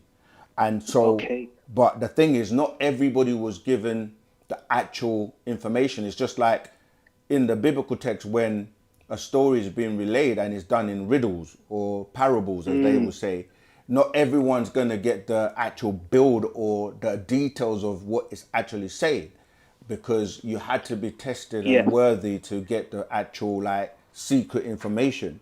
So what's happened is that some of the stories in ancient Egypt were borrowed, Yeah. and that's what became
Osiris with Seth and Isis and Horus, again, this is what's coming to the religious story where they've taken the story of Osiris being a god and Isis being the mother and Horus being the son.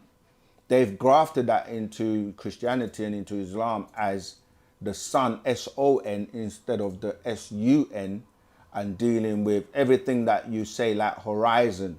That's Horus rising. You know, there's so much information that all ties back to ancient Egypt. So there is the scientific aspects of information that wasn't told and relayed to everyone, apart from those that were worthy and were initiated into the Egyptian mystery schools.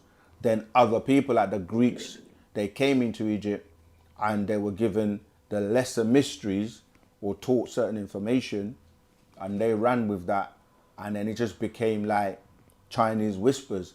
And now we're back because this time period was prophesized or predicted to happen when we will come back and start to basically teach the actual facts or the truth, which they didn't know because it was passed down from generation to generation, and one had to be raised amongst us who knows the secrets. And that's Parna Babyanun, Dr. Malachi Ziyot, the reincarnation of the being known as Tahuti, who was the scribe in ancient Egypt that recorded all the mysteries and the things that they're trying to figure out, the mathematics of how we built the pyramids, the DNA and dealing with genetics and dealing with ether and all these things that they're just starting to look into now, but they still can't decipher because they had to wait for us to be the ones to rise up in the West to teach it.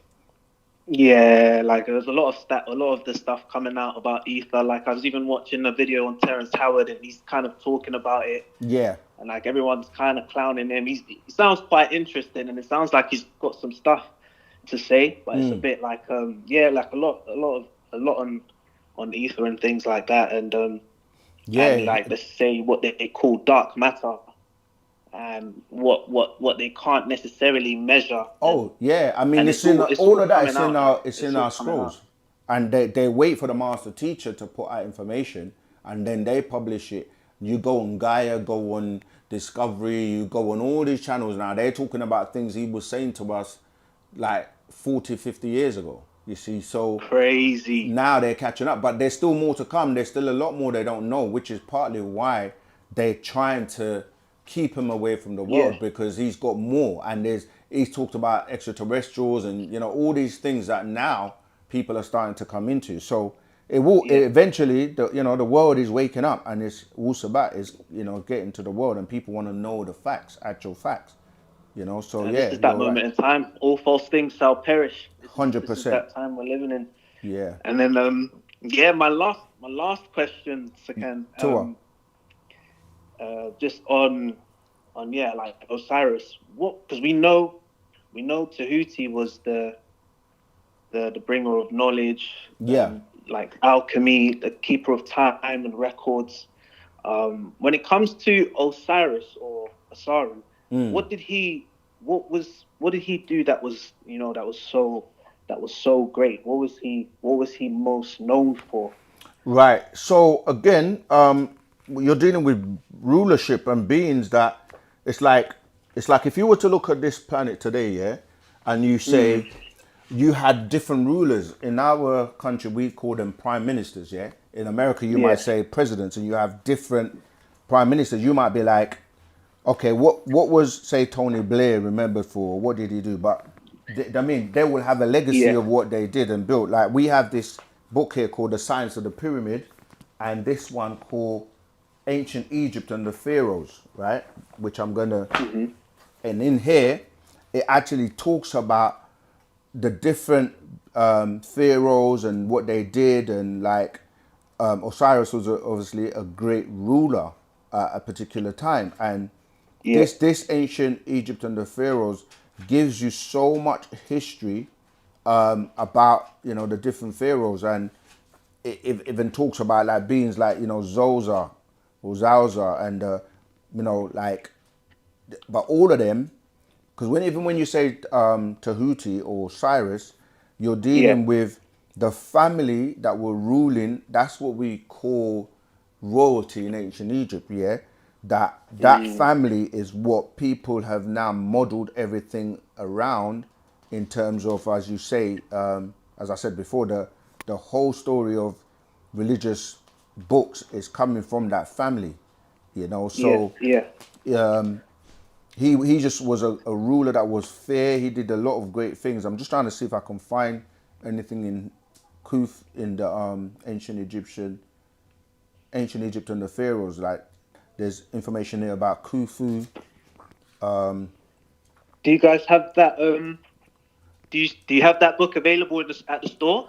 Not at the moment, but yeah, we are gonna be restocking a lot of books that are not in circulation at the moment. I'm just trying to see. I don't have a. I'm trying to find. Okay, here you go. But the whole story of Osiris and it's mainly related to how the reason he's so significant or prominent is because, as I said, that's the royal family in ancient Egypt and how that became page 61 of ancient Egypt and the Pharaoh. Thank you. Yeah, so my brothers just told me where I can find it, page 61. This new technology we're trying out, hopefully, is you guys are able to follow along. I'm on page 61. Just do the first paragraph and it talks about people worshipped Osiris. Oh yeah, there you go, I found it, yeah. So in the first paragraph on page 61 of ancient Egypt and the Pharaohs is saying, religion of ancient Egypt. Religion appeared in every part of life in ancient Egypt. The Egyptians believed that the deities and the female deities took part in every human activity from birth to death. For the Egyptians, the good life depended on obeying the commands of the deities by wearing good luck amulets and giving offerings to the deities. The Egyptians hoped for a happy life after a person died. The deities would judge how well the person had obeyed their directions. The Egyptians knew that Pharaoh was a deity who could keep the country prosperous by her great powers.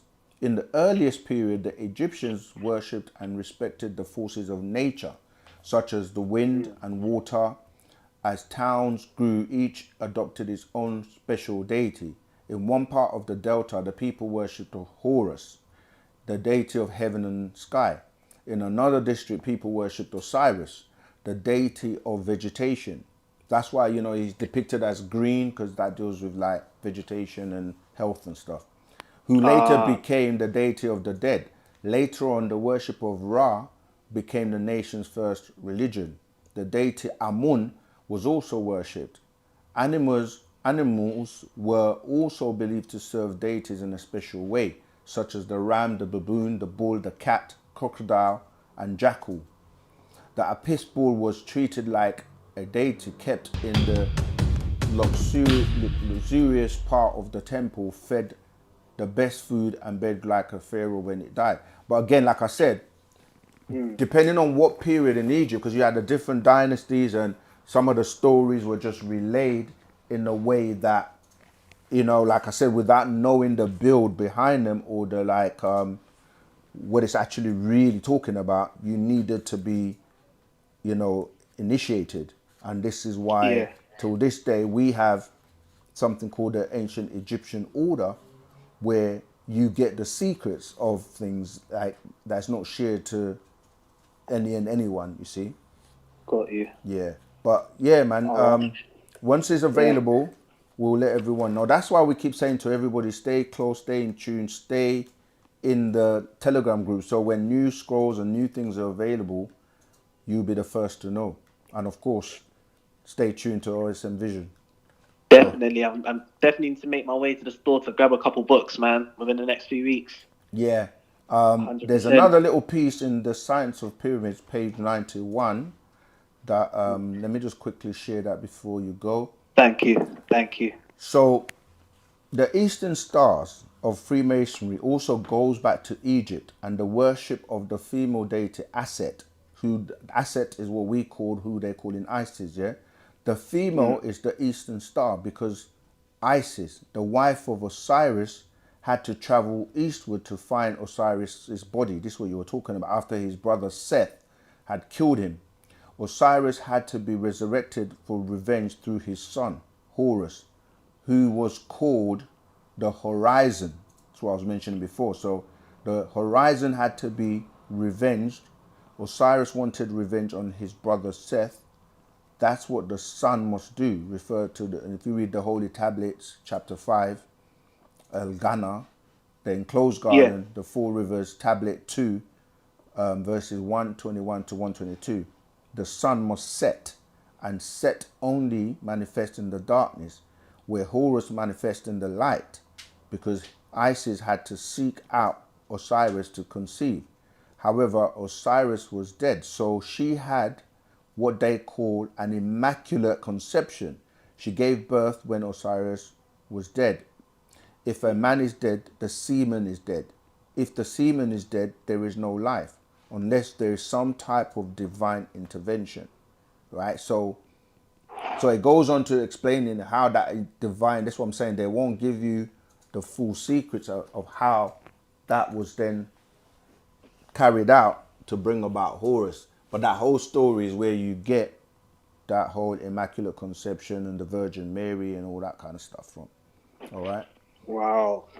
Yeah. Okay, so just a quick sum, just to clarify, when I think it's Khamun, Yeah. when Khamun is referred to as the creator deity who creates man from clay. Yeah. So that's not, when it comes to ancient Egypt, that's not mythology. That's just something that's part of the higher sciences, or the alchemy that's secreted or kept sacred, or kept secret rather. Right, exactly. So even though it's relayed as a story, there is a build to it which Got you. you won't know unless those secrets are shared with you. So again, I'm just trying to look through Got you. the sacred wisdom of the Grand Hierophant Tahuti, because as I said before, Tahuti is the one that had that knowledge, and in this sacred wisdom of Tahuti, that story of Khnum is then relayed. But like you say, once you're then, it's like you will tell a story to someone in a way that like they don't really get it until you kind of go, okay, you see, when you say, like, as I was saying to you, atom, that's really dealing with atoms. When you know what I mean? Yeah. So again, those four supreme beings, they're like masters that were taught. So Khnum being one of them, Anubu, or people say Anupu being Anubis, sacred wisdom of Tahuti, page 23. Yeah. And then you got Khonsu, and then you have Tahuti, who they called Thoth. So let me just read a little bit. It says, who is the Natir? Yes. Wow, time is going so quickly. Who's the Natir? Khnum, right? And it says, Khnum was from Sunu, Aswan, which is Nubia or Ta-Nehisi, Sudan, at the Elephantine Island, at the northern part of the first cataract of the Nile. Parnithiru Khnum, the supreme being. Khnum was part of a triad. Khnum being 1, 2 Satet, and 3 Atet. He is the Natir, supreme being of creation. He created human beings from mud. This is what you're talking about, fashioned into shape, or black mud. He is the God who created in the Bible, the Torah of the Jews, and the Allah al-Khaliq in the Quran of the Muslims, as God is Khaliqum, right? A creator. The same attributes as their God of creation, who modeled human beings in his or their image and after their likeness, of the dust, clay, mud of the earth. The us, or we, in your Bible or Quran is dealing with Khnum's triad, as they said in Genesis 1:26. And God, Elohim, said, let us make man, Adam, in our own image after our likeness. However, Khnum predates both the Torah Bible of the Jews and Christians and the Quran of the Muslims. Now you tell us, how can the name of the gods be that close and the very story of creation be the same unless it was taken from the Egyptians, and they were all of them. You have more than one creation in your holy books. The first is the creation of the angelic beings, the Malaikat. After that you have the gods Elohim, and after that you have the Yahweh Elohim, and then the Adams and the Eves, and don't forget the Nakash or serpent. Khnum is the one who got the script or the chemical, this is where it's going to now, the actual science behind it, chemical chart in the form of DNA on how to create a being in their image and after their likeness. The Elohim created the black man, the original Asiatic black man, the Hindu. Right? This is where, when you're reading that book, you're talking about Genesis 1:26 to 27. This is tying to those Hindus, but the Dravidians, or what we call the today the Caucasian, getting drafted out of that because those beings were from the Pleiadians. So the black skin straight hair, unlike the original green skin god with woolly hair, as the green hue of the Ethiopians. The race of Hindu or Aryans, whose spirit forces is from Nirvana, their own heaven created a man and woman, Genesis 2:7, in their own image and after their own likeness. This Adam was like in all ways but skin color. He was ghost or transparent in skin and had white thin hair. This is what I'm saying now. Today he's going into that as the Adamites by way of the Pleiadians with colorless eyes. He was evil by nature. From this seed was also born the blonde, yellow hair, blue-eyed six ether beings, who has more than transparent skin, but has an infectious disease called leprosy, cursed seed of Canaan, Genesis 9:2, Leviticus 13 and 14. All this was began by the four higher races of the beings, the Natiru in Egypt, 2, the Anunnaki of Sumer, 3, the Nomos of Mali, and 4, the Elul in the heavens, altogether called the Natirat, the gods, the supreme beings, right? The Negro race is the sons and daughters of these gods, and as such, they are also gods, the children of the Most High. We can go on and on because this is where all this gets copied and tied into these religious books. And that whole, if you read the rest of that in the Sacred Wisdom of Tahuti, it goes into the detail of, you've asked a great question, and there are levels or circles within circles when you're dealing with information, and you have to first be taken, in baby steps from what we call the lesser mysteries to the higher mysteries. Romeo, okay, is that cool? Because I'm going to move on to the next question now. Has it gone? Okay, Zamal, can you hear me? Okay, cool. I know, I see we got more love, right? Showing us more Romeo. Is that Stallone? I hope I'm pronouncing that properly. Yeah, I appreciate love your donation and your question. Why do so many men always think about being with as many women as possible and find it hard to stay loyal to just one? That's because of religious teachings. Because again, all of these practices, if you look at the monotheistic religions, they teach this. Like, Abraham had more than one wife, Sarah, Hagar, Keturah. You had Solomon. You had, in Islam, they say have 4 wives and as many concubines as you can support. All of this goes back into the whole thing about if you're worthy, you're going to go to heaven and get, maidens, virgins and all that kind of stuff. So they promote this type of behavior. And of course, when you look at the Luciferians and the children of the devil, what they promote is that, using the media and so forth to the point where the mixing of fluids causes mental health and a lot of problems within beings because of the mixing of the different DNA. However, obviously in our culture, there is a proper way of doing this and how you should do it. And there is a science to it. There is a man shortage anyway at the moment.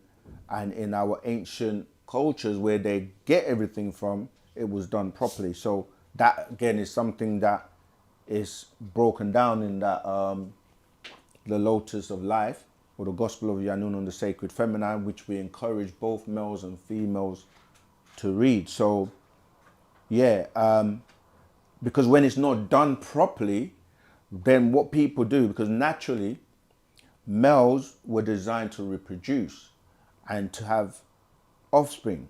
This is why a male has so much sperm, and whereas females, after a certain period, they actually get menopause, and then they have to they kind of have to stop. But what we're saying is being abused today. The proper way was more about preserving the legacy and the genetics of our offspring. But today, when it's not done properly, what people do is they lie and they cheat and they sneak around, and it's easier to be in a controlled environment knowing who everyone is with than to pretend to be with one person, but then you're sneaking around and you can bring diseases and all kinds of stuff to the female. And the female is the record keeper because she has the mitochondrial DNA that helps to be passed on from offspring, female to female. The male has also got mitochondria, but it is just not passed from offspring to offspring. So when you look at the sperm, which looks like a tadpole, the bit that is the tail, that gets what's the best word to? It doesn't get passed on, whereas with the female she does. So in knowing, that's why culture is so important. In Wu-Sabat we have a culture that gives you every aspect of how you should live, and that's known as Partarak.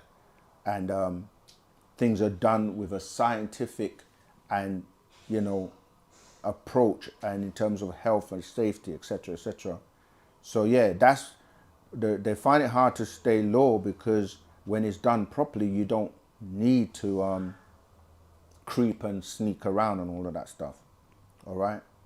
Miss A, I love this Q&A. I usually have good questions till a live comes on, but the questions asked are really didn't need to. Thank you for the knowledge that makes sense. Thank you for that too, Miss A. Right, let me go back and catch up. There are, I saw a comment that I wanted to address. Why not are they allowing us to know the truth?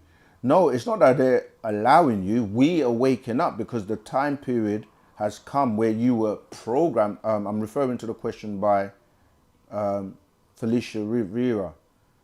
And Brent James, the Quran is the total sum of all divine books. It sounds nice. You can talk, and there's you don't have an original Quran. There's no such thing as an original Quran. And you should watch some of our OSM videos when I speak to Muslims that make such claims. So yeah, that whole, the Quran's 1400 years old. It's a baby in comparison to older cultures that have been around much longer. There's nothing in the Quran that you can't find in older scriptures.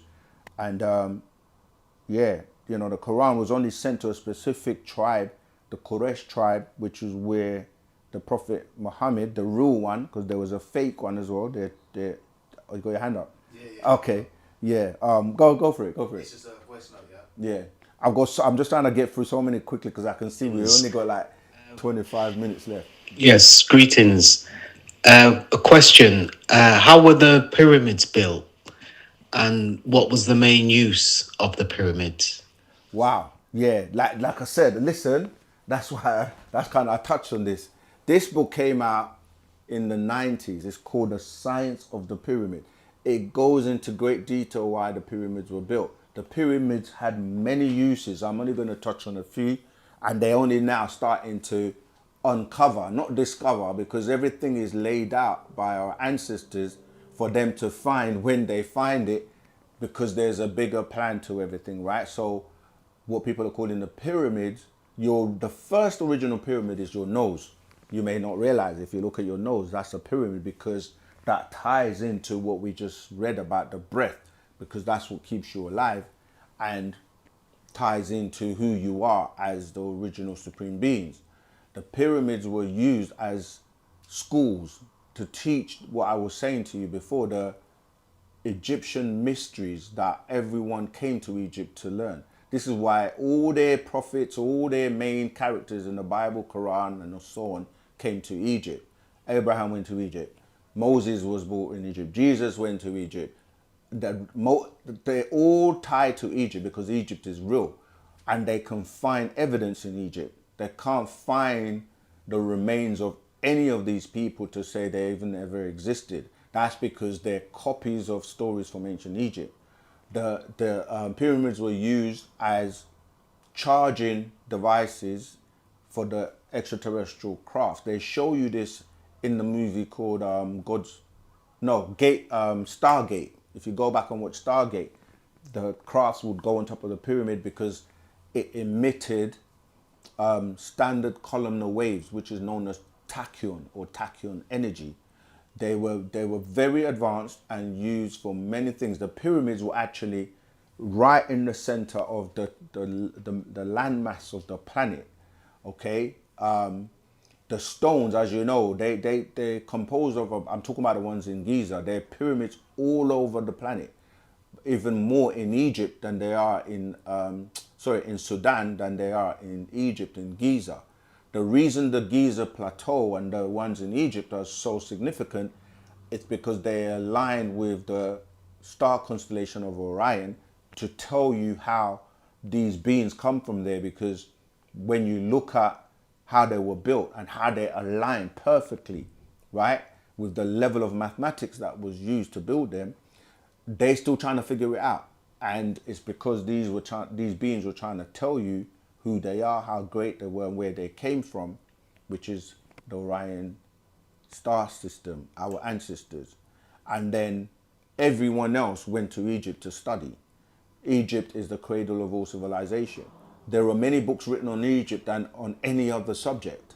You see, so there are so many reasons to the pyramids, and not all of the purpose or reason is going to be given out, because a lot of it they're still finding or discovering now. So, all right, let's keep going.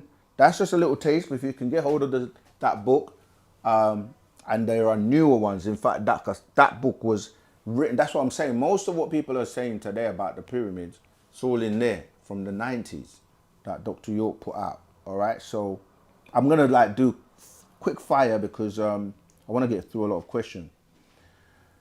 Yeah, the Quran is expired, Brent James. And when you say, Felicia, they're not allowing us, we're waking up, because it was programmed in our DNA to go off at a particular point when you hear the truth, and you get something called a DNA explosion.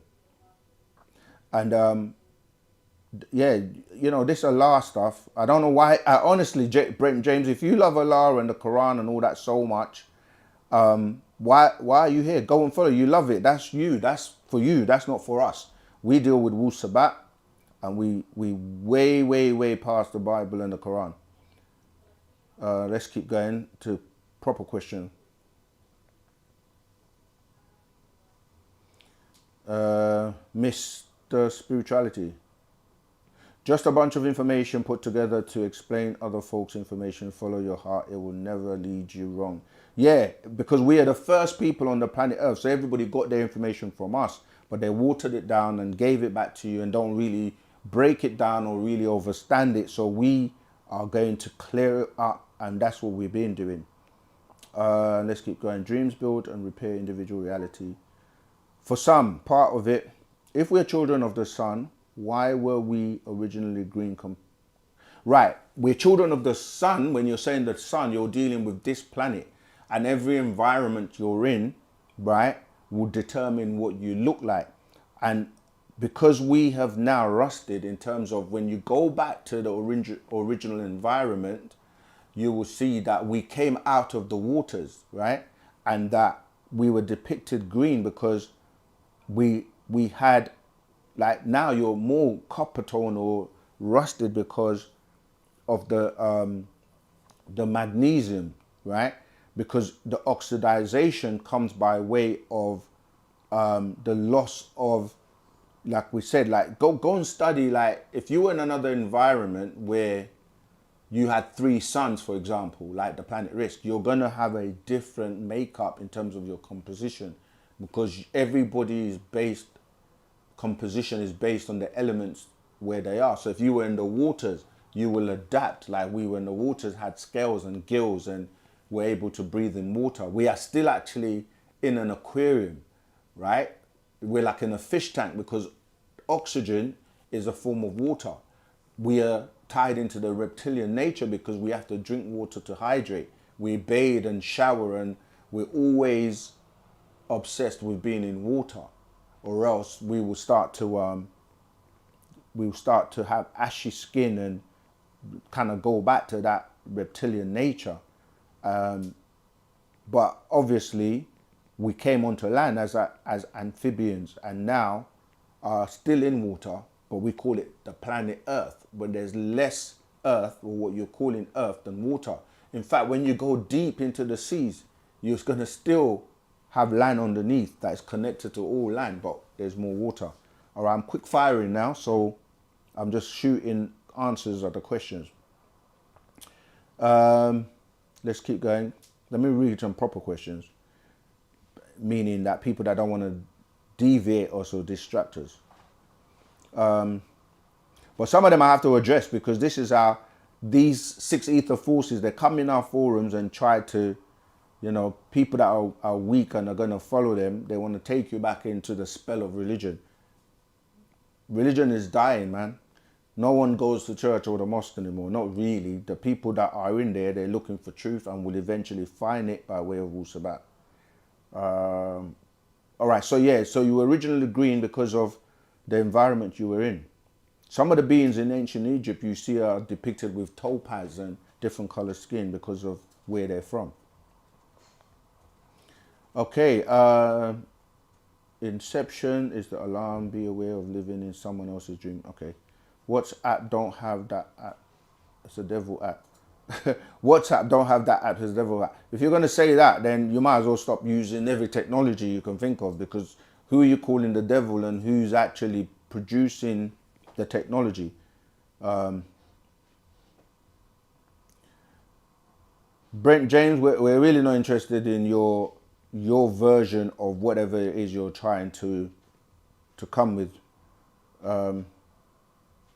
We should teach people how to find themselves rather than subscribe to groups. Yeah, that sounds nice, but no man's an island, and love and unity and coming together is what, all the greatest minds teach.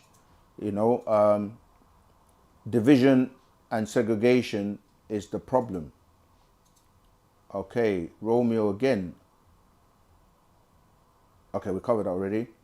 We break it by putting man back in his home. You can't spell without Ra. Okay. The further you get from the source of information, the less. Yeah, but who's the source of the information?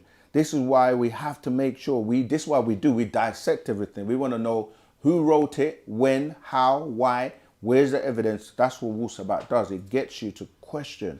Yeah, so you're right. We go back to the source, because the branches and the misinformation came from the source. So we go back to the source. We are the source. All right, I'm going to start skipping people that are just distracting us. Okay, let's go. The truth cannot be for it is known by none. The truth is known. Like, truth is truth. That's why someone was saying about how can you don't have to find. We accept truth no matter where it comes from, as long as it's the truth. And you can establish when something is a truth by testing and getting to the bottom of it. Don't give us some religion, some belief, and just have faith. Just follow me when you don't know where you're going. So we accept truth in everything, scientifically, historically, dealing with, anything you can look at in this world that deals with facts. That's what scientists do. They deal with the truth and facts and evidence. You don't go to court and swear to tell a lie and nothing but the lie. You swear to tell the truth and nothing but the truth. Evidence. It's evidence-based. Provide the evidence and we'll look at it. you really have no clue, Brent James, about who Allah is. And I think if you really want to know, because right now you're just trying to preach and convert people. But like we say, we were the best Muslims you could think of. We've actually translated the Quran by way of Partner Babylon, the master teacher, word for word, and lived it, and moved on from it because it didn't help us. It's a Babylonian religion that was only sent to those people to help them. Okay, let's keep going. A lie can't be born without first truth. Okay, we got another caller coming. Caller, what's your name? Where you calling from? What's your question? Hi, good day. Greetings, Rahu. Wu-Sabat. Yeah. Wabat. What's your name? Wu-Sabat. Yes. What's your name? Where you calling from? What's your question? Yes, this is the live program. Tour. Yes, it is. My name is Curtis. Is this second? Yes, it is. Tour.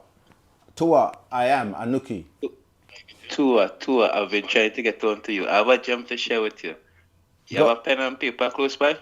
You have a what to share with me? Yes. Am I live or am I not? You're live. Yeah, you're live.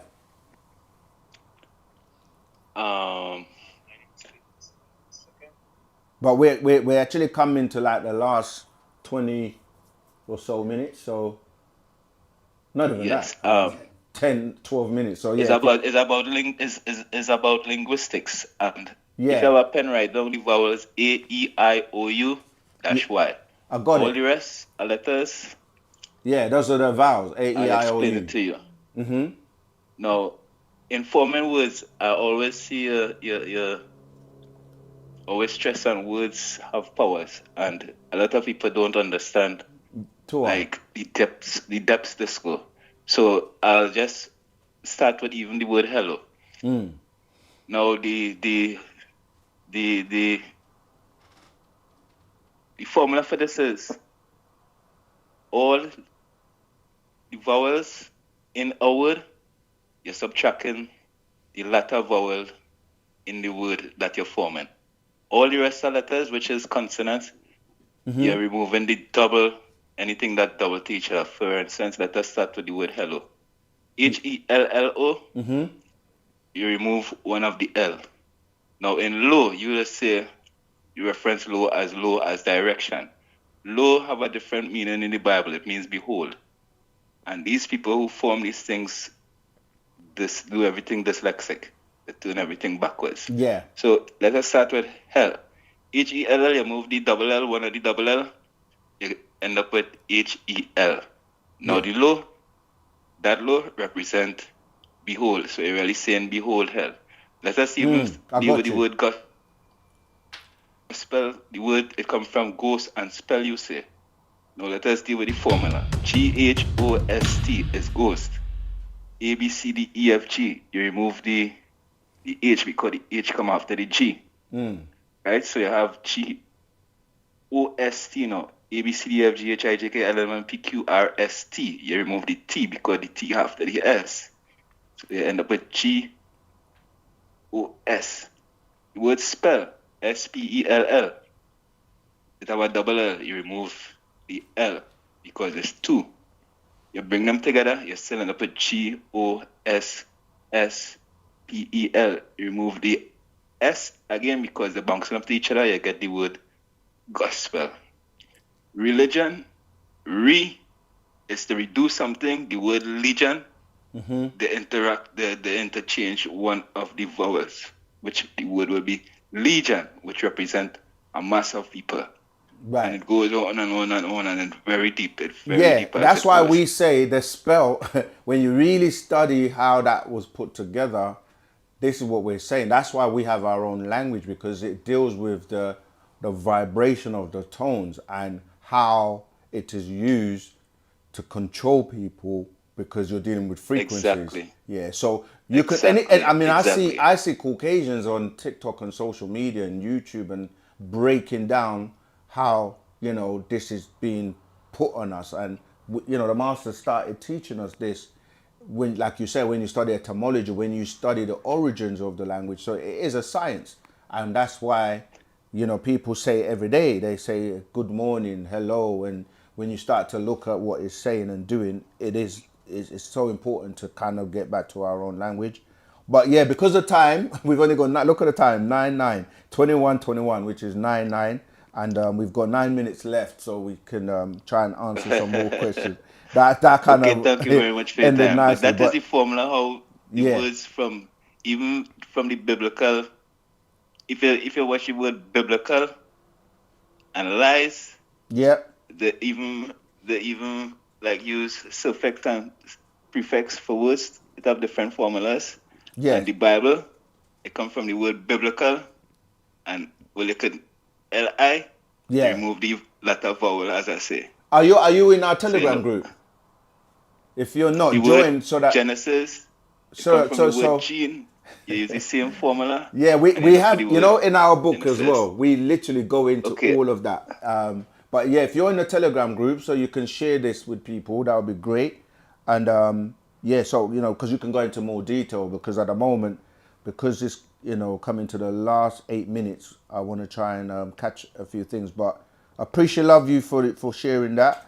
But yeah, that's why when I explain about belief and believe, and like you can literally see lie in the middle of the word, but people choose to ignore it. When you say ignorance, you're saying you're ignoring the facts. And when you start to go back to, you know, the whole way this English was put together and why it's the most predominant language, or shall I say dialect, you Yeah, know, around the I just world. wanted to share this because a lot of people keep doubting like words, it's not that important, and everything was done deliberate. Yeah, exactly. It's So called programming. you understand? Yeah. All right. Tawuat. So Tawuat. thank you very much for your time. No problem. And Thank you. tak atiyarafu. Right. I saw another question I wanted. Yeah. Maria. I'll say that again. Romeo donated again. Romeo, you're really showing us some love today. I have to answer your question, and I want to touch on what Maria says. Why do so many men always think about being with? No, I covered that one already. Which one are you looking at? There's another one, yeah? Yeah, just at the bottom. Oh, I meant before, why do men don't have control to be with only one woman? Why are we so weak?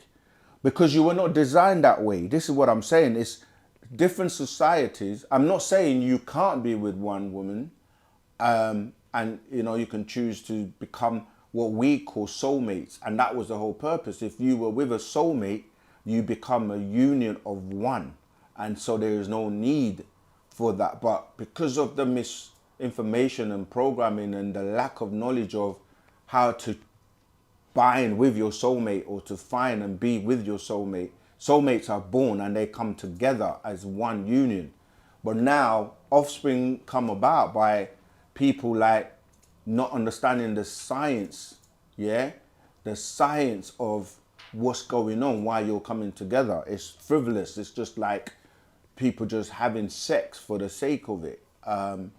Again, we're not here to dictate and tell people what to do, but when you're dealing with what was the purpose of it and the purpose of procreation, the discipline comes with, you know, knowing why and energies and why, you know, you're doing what you do. So you're right that the Western world of the way it's been taught, and like how even when you watch movies, it's so funny because some movies they just meet somebody in a pub or in a bar or in a club, and it doesn't even take long, and then next minute they actually exchanging bodily fluids, and you don't know the person. So you're right that with the right discipline, that's why we keep saying that the younger generation, the new generation, they need to be taught properly about what it's for and the purpose. And this is why we always recommend for people to read that the Gospel of Yanun on the Sacred Feminine, because the Sacred Feminine knows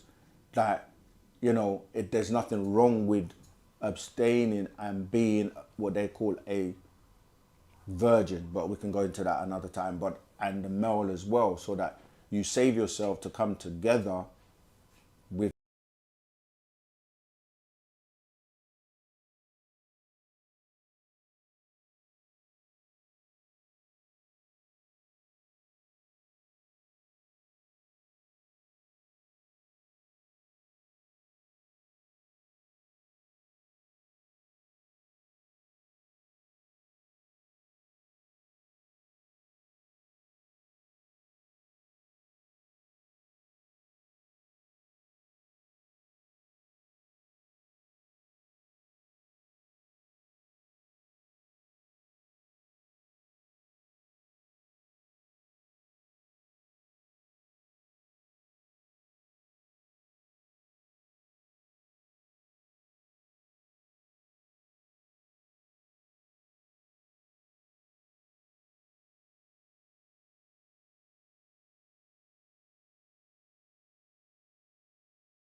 you're in tune. And that's what we're saying, that as a divine being, as a supreme being, once you get in tune and start to know who you really are and your powers, you're able to do many things.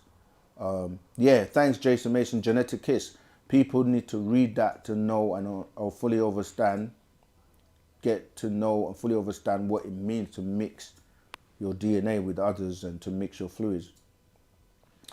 Can a woman also have multiple mates? This is from Life is a Blessing.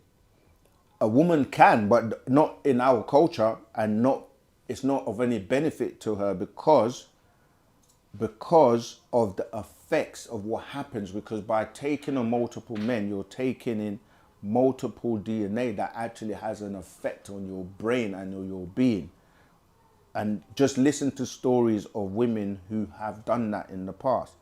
A woman was not designed like that. When you look at the amount of sperm that one ejaculation produces, that's many children and many beings. Whereas a woman can only literally have one child from one male at a time. Maybe twins, but you can't have 5 different children in your womb from 5 different men at the same time. That just shows you nature didn't plan it that way. Whereas a man can have 5 women having 5 children at the same time, because it was all about multiplying and, you know. But yeah, as I said, it's a very sensitive subject because people have been westernized and they look at polygyny as, you know, a foreign thing. But yet in the same Bibles and Quran, they teach you about having multiple partners or multiple wives in a controlled environment when it's done properly, because it's about the future. Now you have infertility and you have low sperm counts where beings, the Europeans specifically, are now becoming extinct because of the low sperm count. So yeah, I wanted to touch on Maria's points. Saw Altered Carbon on Netflix. It helped to conceptualize the master's teachings. Are the master teaching and his student teaching the only ETs teaching truth with the same motives? That's such an interesting point, might be the one we have to end on. So there are many people teaching out there. You have all types of like beings from Pleiades, beings from Aldebaran, all types of beings on the planet teaching. But no teacher, because even when you go to the galactical heavens, he is known as Yanun, the master of the heavens and earth. So different extraterrestrials have different agendas and motives. That's why it's important to align with those of your family and the ones that are teaching truth and not misinformation to take you to be on the menu to become food for the gods. I see you with your hand up. Okay, cool. So yeah, we're going to leave it there. Anyone whose question wasn't answered, unfortunately, we've run out of time. But we never run out of time because we carry on answering questions live on our Telegram group, which is posted in the chat. And we always encourage people to join the Telegram group. You'd be surprised how quickly you fast track your spiritual and conscious journey, because that's the question we get asked all the time. Which first book shall I read? How quickly and how much can I digest so much information? So I see Big Sister, because I don't want you to feel like we've neglected you, and I see you're writing in all capitals, so that means you really want us to look at it. Rahu Batzamal, I have heard people say we asked to be here as a part of our soul's contract. Is there truth to that? Yes, there is, but not all of us. Some of us were cast down here, or some of us are trapped down here and don't know the way. So yes, we chose to come here when we came down, but this is for us to learn and graduate or kind of learn the lessons or fulfill our purpose so that we can go back. So on that note, I'm going to say Tawukum, which means thank you all for tuning in. This is the only channel to be on, and this is the best channel to be on a Tuesday, 7 p.m, where we go live and answer your questions. We also have live classes every Saturday, and you can tune in via Zoom and Clubhouse from anywhere in the world. We do this every day. You know, this is what we do to help break the spell of Leviathan, the spell of Kingu, the spell of sleep, and the religious spell that has our people so much in bondage. All right, Wadu, till next week. In the Upanishads even, amongst the people of sin, the Hindus, they even spoke about their beings, the Nephilians, the wicked ones, that came through. Came through where? Came through where? Everybody's looking up. Everybody's talking about the forces or the elders that came from up down here. Right? But they taught you and I to worship a word and to look down. And cut us off from the power of the Elohim, which links us to El, who is Allah. You say Allah and Allah is the same thing. Allah, la ilaha illallah, la ilaha illallah, Allah, Allah. What day when you take an Arab, say Arab, break down the word Allah, he says El Illah. El Illah, the God. But when you say God with dyslexia, you come up with dog, and dog is Anubis. You see that? The jackal dog of ancient Egypt. Symbolically of them marrying in. When the Hyksos dynasty got into Egypt, the light-skinned Egyptians, it was from mixing in with us. You follow that? We were the jackal god to them. And whenever they portrayed a jackal god in ancient Egypt, it's a black dog. Don't believe me. Look it up. Ain't no more time for beliefs. Belief means B-E what? Lie. It's to lie to Eve's children. And that's exactly what he said he was going to do in Genesis 3. He's going to put this hate and envy between who? And who? No, come on, say it like you believe it. That's right. Did he say between Adam's seed? No. So who is the superior in the eyes? The male or the female amongst us? Oh, wait. Wait, back up. You know. You don't want to hear that. But that's not what the scripture says. The scripture teaches us that we are the woman's seed. Not that she is our seed. And the war is going to be between the woman and the serpent. And her seed, which is you and me. That's why in ancient Egypt, the god Isis is the ark for the archangels that domes over the heavens and is painted blue, and the man is on his back looking up. Because all men pass through the garden to get into earth. The garden is pure and unadulterated, called the vagina or virginity. We all pass through it to get here. Now, some men are saying, but didn't women originally come from us? Oh, yes. And didn't we originally come from? Yes. That's because we are the ruh principle, and she is the nafs principle.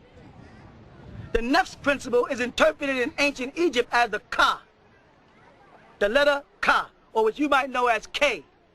In your language, you put ka on the end of nouns or constructing verbs to identify you. You'd say book, kitab, kitabu ka, my book. Now, when I say my book, kitabu ka, I could just as well say nafsi, me. Nafsi is in the Quran as both spirit and self.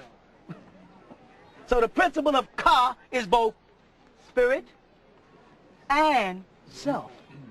Both physical and spiritual. But ruh, they call in the Quran, ruh qudus. And Allah says, I, or we, the Elohim, strengthened Jesus with our ruh. See, that was up there. Now, to put things in proper place. In this realm, we are on the planet Earth. And on the planet Earth, she is the mother of all living. You follow that? when we get back into our proper state as Elohim in the heavens, we are the Father of the heavens. See, when they refer to the Almighty, they refer to him as a father figure. When they refer to the creation of beings, they refer to it as a mother figure. Thus, we have to come to the mother as a soul to manifest as a spirit and a self on this planet. So we were soul first. And prior to that, we were holy soul. Ruhu Qudus. A part of the Elohim. But we have fallen to less than man. We reduced ourselves to animals and beasts, chasing the animals and cutting their heads off and drinking their blood. Right? We're now destroying everything. But it's because we are out of our minds. You see, we are out of our minds. Literally out of our minds. When we was in our mind, nobody can fool us. But now this devil has given us his mind. And that brings me back to what I was talking about. And that's why he's afraid of you, brother. Because after 3 generations of being in America, you know what's starting to happen? Negroes on television, you can't tell whether they're white or black no more. He comes on television and says, "Good morning, ladies and gentlemen." And you got to look around the screen and say, "Wow, I thought that was a white." That never happened before, because we had the voice of the sound of many waters. The white man couldn't look us in our eyes because our eyes had flames of fire coming out of them. What fire? The solar plex fire. Solar. Don't let me speak to you about a fire that's burning inside of us that they don't have. Their palate is low. You understand me? We have an inner torch in the ancient writings of Michelangelo. Notice his name. Michelangelo, the angel Michael. He made a picture of Jesus, Jesus, and he always would draw a little torch in his chest, a little candle. That's right. You remember that picture? That's right. They never told you what that torch meant, though. That torch is an inner light, like I said last time. Anybody here who is 9 ether, 8 ether, or 7 ether, and when I say 7, 8, and 9 ether, I'm talking about the texture of your kingly hair, not kinky hair.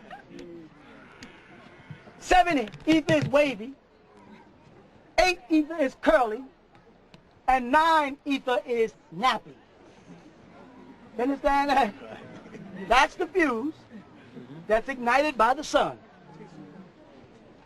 In the center of your chest, and that's why the devil calls it a solar plex, because it's a sun here. Take your hand and just rub it like that. Right? Now we move it. And just take your mouth and go. You feel that heat? You know that if you ask any medical doctor, they'll tell you more Nubian children get higher temperatures than whites. That's right. The fact. Don't believe me. Check it out. Almost every, or let's say 8 out of 10 Nubian children, when they came home from the hospital, within 8 to 10 days is back in because of a temperature. Because when we inflate our pyramid, you know what the pyramid is, right? Right there. Right there. Right there. See the pyramid? Right. And above the pyramid is of Horus. Right there. Right. You understand that? They always put, in ancient Egypt, they would put a cobra up at the top. Because a snake was not a bad symbol to us. It was a bad symbol to him because it represented healing to us. And they stole it and put it on the medical symbol. Medical symbol. Medicine. Meta-sin. Meta. Meda. Ancient Babylon. Persia. Assyria. Meta-sin. Look at it. Don't believe me. Check it out. When we breathe in as a people, Talk to me. What are we breathing in? Oxygen. Right. Do you know something? I'm going to touch on things we know about us. At least 3 times a week, you wake up with one nostril closed. Why? I'm not sick. And then the moment I get up out the bed and started moving around, that nostril opens back up. I can fool myself into thinking I'm getting cold. The light's going out. I'm getting a cold. You see, the fire goes out, it gets cold. Or cool off, and go pop in some drugs that makes me breathe different. Drugs make you breathe harder. And you don't get in that full, what? Say it again? Oxygen. Oxygen. And what do you need to light a fire? Oxygen. And when you breathe out, what are you breathing out? Carbon dioxide. Carbon dioxide. Right?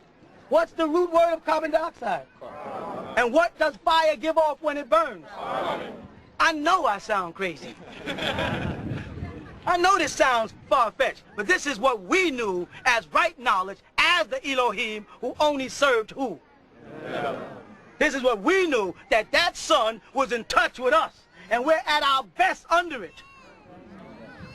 And that's why they moved the better part of us from the southern part of this country to the northern part of the country where we can't function. After you get down to a hot, or say, oh, it's too hot down in Alabama, so that's where you belong. You start talking about something being too hot, you start sounding like the devil. The only reason why it seems too hot to you is because the palate that's inside you is dim. Once that palate is hot again and the heat is coming out, it meets that sun. You with me? That sun in Arabic was called Shams. In Hebrew it's called Shams. It's also Samson. Samson is also Shams. And Samson is identified by what? And his hair. Somebody don't want us to know about the 9 ether. That's right. You follow? The 100% in hieroglyphics is written as a 9. 100%. We are the only people with 9 ether. Now, anybody here whose hair is thin and says, well, he's not talking about me. If you get insulted, I feel bad for you because you didn't feel bad for us when nappy hair was an insult. You didn't comfort us when nappy hair was an insult. You paraded around with your hair brushed straight and wavy. And that's our people. That's you. We all the same family. But you didn't step in and give us that tutoring. We call ourselves picky head, naughty head, nappy head, never knowing why they're always sticking hats on us. So they're cutting us off from that flow, from that energy, from who Hagar in the Torah called El Roy. When Hagar left Abraham, again I'm going to say what? Look it up. When Hagar left Abraham, went back in the wilderness right before she went back to Egypt, she did not call